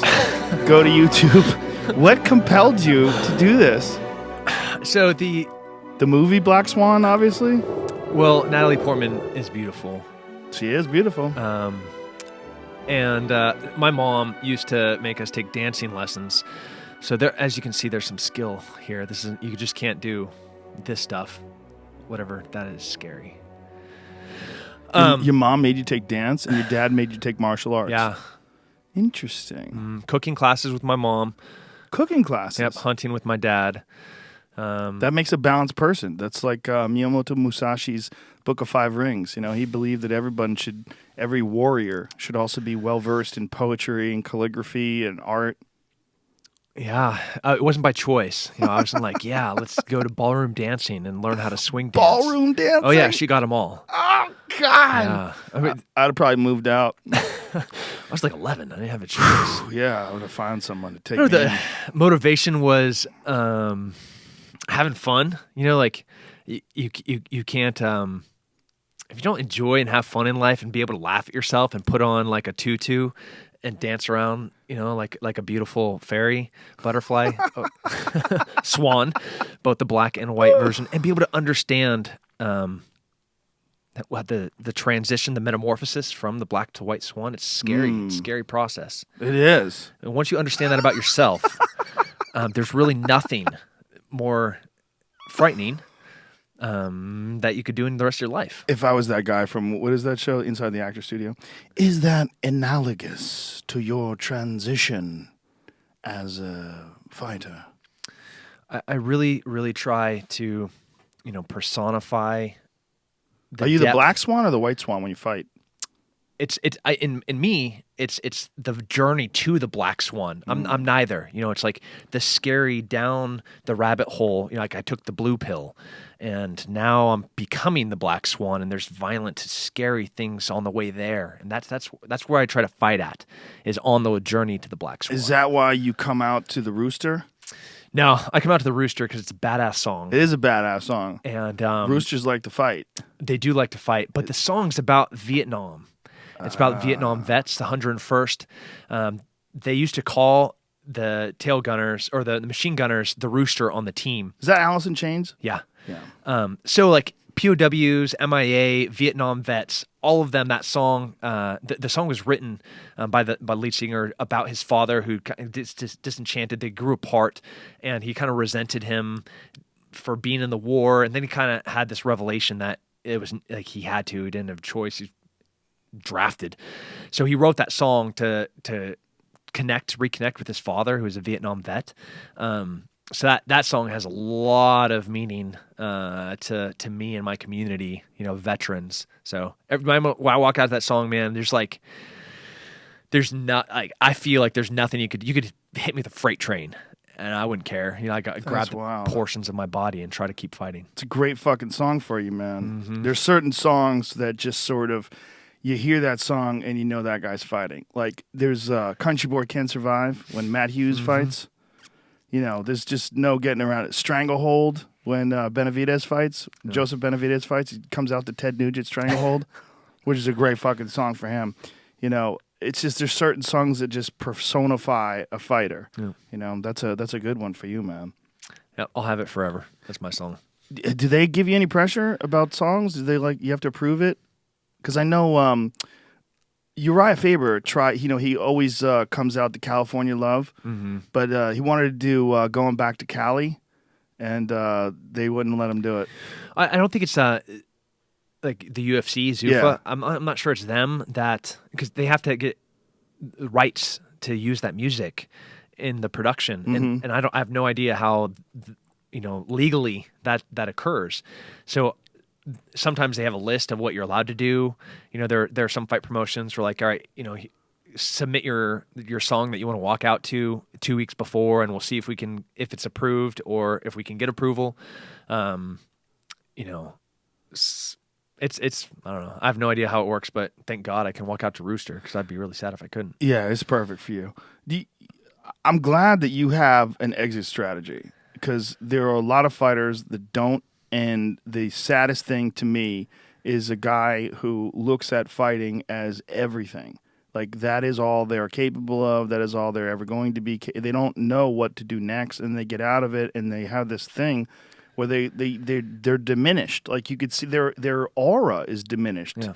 If you believe in auras, but whoever they are, seems less when you're around them than who they were when they were competing. Yeah, there's nothing more tragic than seeing the guy that bled and sweat for your entertainment, and at the end of his career, he wasn't smart or he didn't do things, how he should have, and then at the end of his career, he has nothing. He's fought 20 fights, he's broken physically and mentally, and there's nothing left in him, and he has no resources to continue his life. I've Ranger Up, a company that I'm intimately part of. I have great relationships with partners that are going to go outside of the cage when I'm done fighting, that are going to be part of whatever TV's series that I'm in. But it breaks my heart seeing these guys that at the end of their careers they have nothing, and you're just like, God. Yeah, it breaks my heart too, and I've seen it so many times that it drives me fucking nuts, man. It drives me nuts. I almost want to grab them in the middle when they're peaking and go, listen, man, this is beautiful, but it ain't going to last. No. You got to have something else. You got to have something that you have as much passion for as you do this. Maybe that's one area where you have an advantage in that you've been in so many life or death struggles, firefights, being deployed overseas, seeing life and death, and your perspective is far broader than a person who's just been an athlete that has just sought glory and believes that is the end-all, be-all. Yeah. Maybe, I definitely have this perspective that, we have a shelf life as an athlete, and it's short. It's this window of opportunity that if you don't capitalize on it, it's come and it's gone. And most people don't understand that. We have this window to earn. Our earning potential is small for an athlete. I never had that. This is something that I wanted to do. I wanted to be champion. I want to be champion, and that's what I'm trying to achieve in this window. Not financial gain or and if I don't achieve it in that window, I can move on, to the next thing to then achieve the next thing that I'm trying to do. But these guys that go in there, the Mike Tyson's a perfect example of where, he literally pissed it all away. And then at the end of, what happened to $230 million that you had? Yeah. You're bankrupt? So crazy. Didn't you just stash away 10? You could live off 10 for a long fucking time, man. Just take 10. Blow 220. Yeah. It is crazy when you see those stories, but it's almost like the hubris that allows you to be a combat athlete in a lot of ways. This idea that I'm different. Or like your idea that you're going to fucking parachute into sharks, you're going to be fine. I'll be fine. I'm not like that poor fuck that was triathlon training off the coast of San Diego and got bitten in half in front of his friends. That happens, bro. It happens to anybody gets in there. It's a bad world. The ocean's a bad world. It's a scary place. I don't like it at all. Sharks are beautiful. Yeah, they're beautiful when you have them filleted over a grill. It's delicious as well. 170. This is the last question. Do you think that your best chance for a title would be at 170? No, I think I'm close either. Next fight, who Joe Silva gives me is, if it's the Vitor Belfort's, Jacare's, that puts me right there. I'm number 6. I beat a number 2-3 guy. That's the title fight. I'm 4-0 I'll be 4-0 in the UFC just beating a title eliminator. My last 2 fights have been 5-rounder main events. How can you not say, so I'm potentially 1 fight away. Mark Munoz and Mousasi are fighting. Could I potentially be fighting the winner of that fight? That's definitely in the realm too. And if that's the case, then maybe I am 2 fights away. If I cut down to 170, I don't think they'd let me fight for the title. I'd still be 1 fight away, maybe 2. So no, I don't think I'd be any closer. Would physically, the physicality of like me being a bigger 170 than a lot of guys, stronger than 170, yes, there'd be benefits there. But again, diminished returns. Like, what am I giving up for that in exchange for? Do you look at the window that you have? I mean, we've established that you think you have a 5-year window. I know you don't want to give up the number, but you already did. Do you look at that and say, well, if I do get to a title shot at 185, how much time would I have left to work myself up to a title shot at 170? Or would I regroup and try it again at 185 if I wasn't successful the first attempt? Like, do you have those thoughts in your head, or do you just think about next fight? No, I definitely have those thoughts in my head. I love having the 5-meter target. That's the super close thing that I'm looking at, that I'm like, this is the goal that I'm trying to achieve. I'm trying to get a perfect grouping right here. That's that potential next opponent. That's that guy that's ranked 2, 3, 4, so I can get a title eliminator type fight. But then I see the long road where, like, okay, I fight in that fight, I win, I'm fighting for the title, and I lose the title.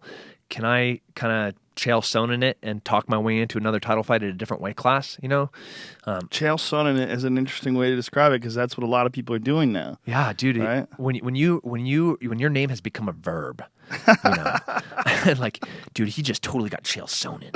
Well, Chael's a master wordsmith. He really amazing. is. You did a great fucking job Chael Sonning it with this Michael Bisping fight, though. Both of you did.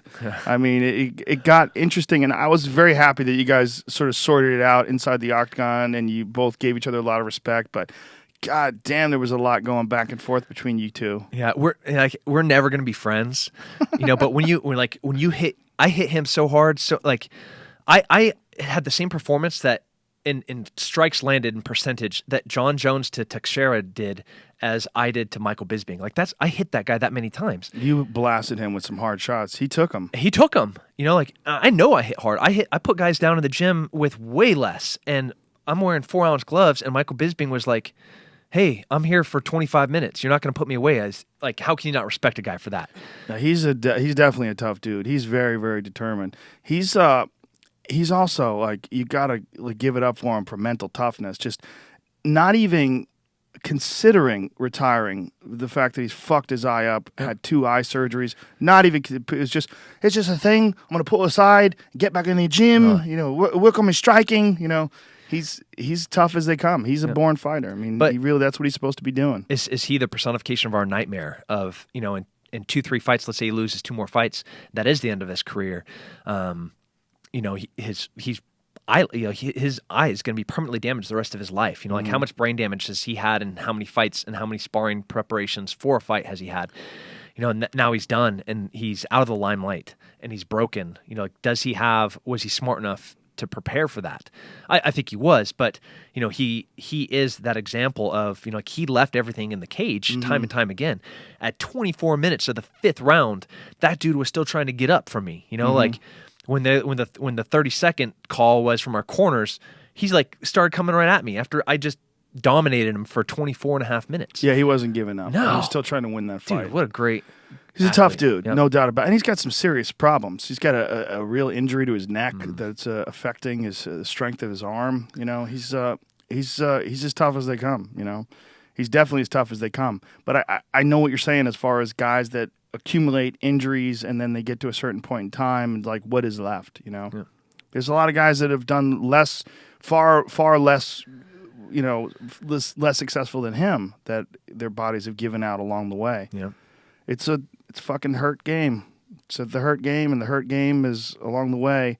Just the amount of accumulation of damage that you get in training. Forget about that's what most casual fans just have no idea. You see little cuts, a little bit of blood, a little bit of sweat in the fight. That's nothing. Like leading up to my 25-minute fight with Michael Bisping, like my sparring partners were like Bubba McDaniel and Carlos Condit when they were peaking for their fights. And then they moved on. And then, I had John Jones, myself, like this room full of dudes that are the best in the world. And we're sparring 2 times a week for 6, 7, 8 weeks, like leading up to that fight, and like we're hitting each other just as hard there as we are in the cage, because you have to push yourself as far as you can in training so that the best element of what you are occurs in the cage. How do you feel about that? Like as far as like sparring hard, do you think that you have to spar as hard as you fight, or do you think that there's a way? Like Robbie Lawler famously said that he doesn't really spar Much anymore. He said he knows how to fight. He said it's just about getting in shape and working on his technique. Yep. I spar way less than I used to. And on very rare occasions do I really go all out. But I think there are times in a fight camp where both your coaches need to see you and you need to see yourself when you're trying to do it all. When you're broken, when you're hurt, when you're tired, and sometimes the only way to get there is to push yourself to the limit. And the only way to get there is by going after it. And so you have to feel what it's like to be inside that position, to be inside that position where you're just duking it out at 100%. There's no holding back. You know what it's like to be exhausted. You know what it's like to be stung. You know what it's like to be hurt. You know what it's like to bounce back from being dominated in a training session. Like there's no substitution for that actual fight. No. In grappling, like, am I in a position for, a guy for me to work on an escape of an armbar? There's, the 1,000 ways that I could have prevented ever getting there, but I still have to see what it's like to get out of it. And the only way I'll ever see what it's like to get out of it is if I'm actually put in it. So it's the same in fighting. Like, when I thought I had really hurt my hand in the first round, I sit down, and I come out the second round, I just tanked, like pain, adrenaline dumps against Mike. I come back to the corner at the end of the second round and they're like, all right, so you're going to lose this fight if you do that. I was at the pits, like my hands hurt. I wasn't sure if I could throw my right hand again. But you threw it. Yeah. What was wrong with it? Broken. It was broken. Yeah. But it's okay now. Well, I have the brace in the car that I'm supposed to be wearing. I'm just embarrassed. What's broken on it? The metacarpal on this right here. How bad is it broken? Is it all Not the way super snapped bad. through? Just No. a hairline fracture? Hairline fracture. They said 6 weeks in a cast, and I was like, I can't handle a cast, so they gave me a brace. Just jump in the fucking ocean and have the sharks take care of it. Yeah. Dude, you're crazy, man. But that's why you do what you do. Yeah. Look, we're out of time. Tim Kennedy, you're a bad motherfucker. This blast. is a very fun podcast. Long time coming. We got to do it again. And please, do one of your own, man. Please. You'd be awesome at it. We'll see. Please. Thank you. Follow Tim online. You can get a hold of him on Twitter, but be nice, you fuckheads. Don't be a dickwad, all right? Tim Kennedy MMA on Twitter. Do you have a website? Yeah, Tim Kennedy MMA. Facebook's Tim Kennedy MMA. Everything's Instagram's Tim Kennedy MMA. It's Tim Kennedy MMA. Tim Kennedy MMA, ladies and gentlemen. Thank you very much, brother. Thank It was you a so great much. time. Thanks to our sponsors. Thanks to 1-800-Flowers.com. Go to 1-800-Flowers.com and enter the code word JRE or call 1-800-Flowers and mention JRE to get yourself 24 beautiful multicolored roses for just $29.99. And that is regularly $49.99, so you will save yourself $20. That offer is only good today. It expires tomorrow, which is Thursday, May 8th. So do that, you fucks. And thank you, 1-800-Flowers. Thank you also to Stamps.com. Go to Stamps.com and use the code word JRE to get a $110 bonus offer, which includes a free digital scale and up to $55 of free postage. Save yourself the inconvenience of the post office. Print U.S. postage directly from your home computer, folks. Thanks also to Onnit.com. Go to ONNIT, use the code word Rogan, and save 10% off any and all supplements. All right, we will be back this weekend. Most likely, Brendan Shaw, Brian Cowan, and I are going to do a podcast simultaneously while the UFC is on Saturday night. And I think I have a podcast with Aubrey this weekend, too. A lot of good shit coming up. A lot of good people. Much love to everybody. Big kiss. Mwah.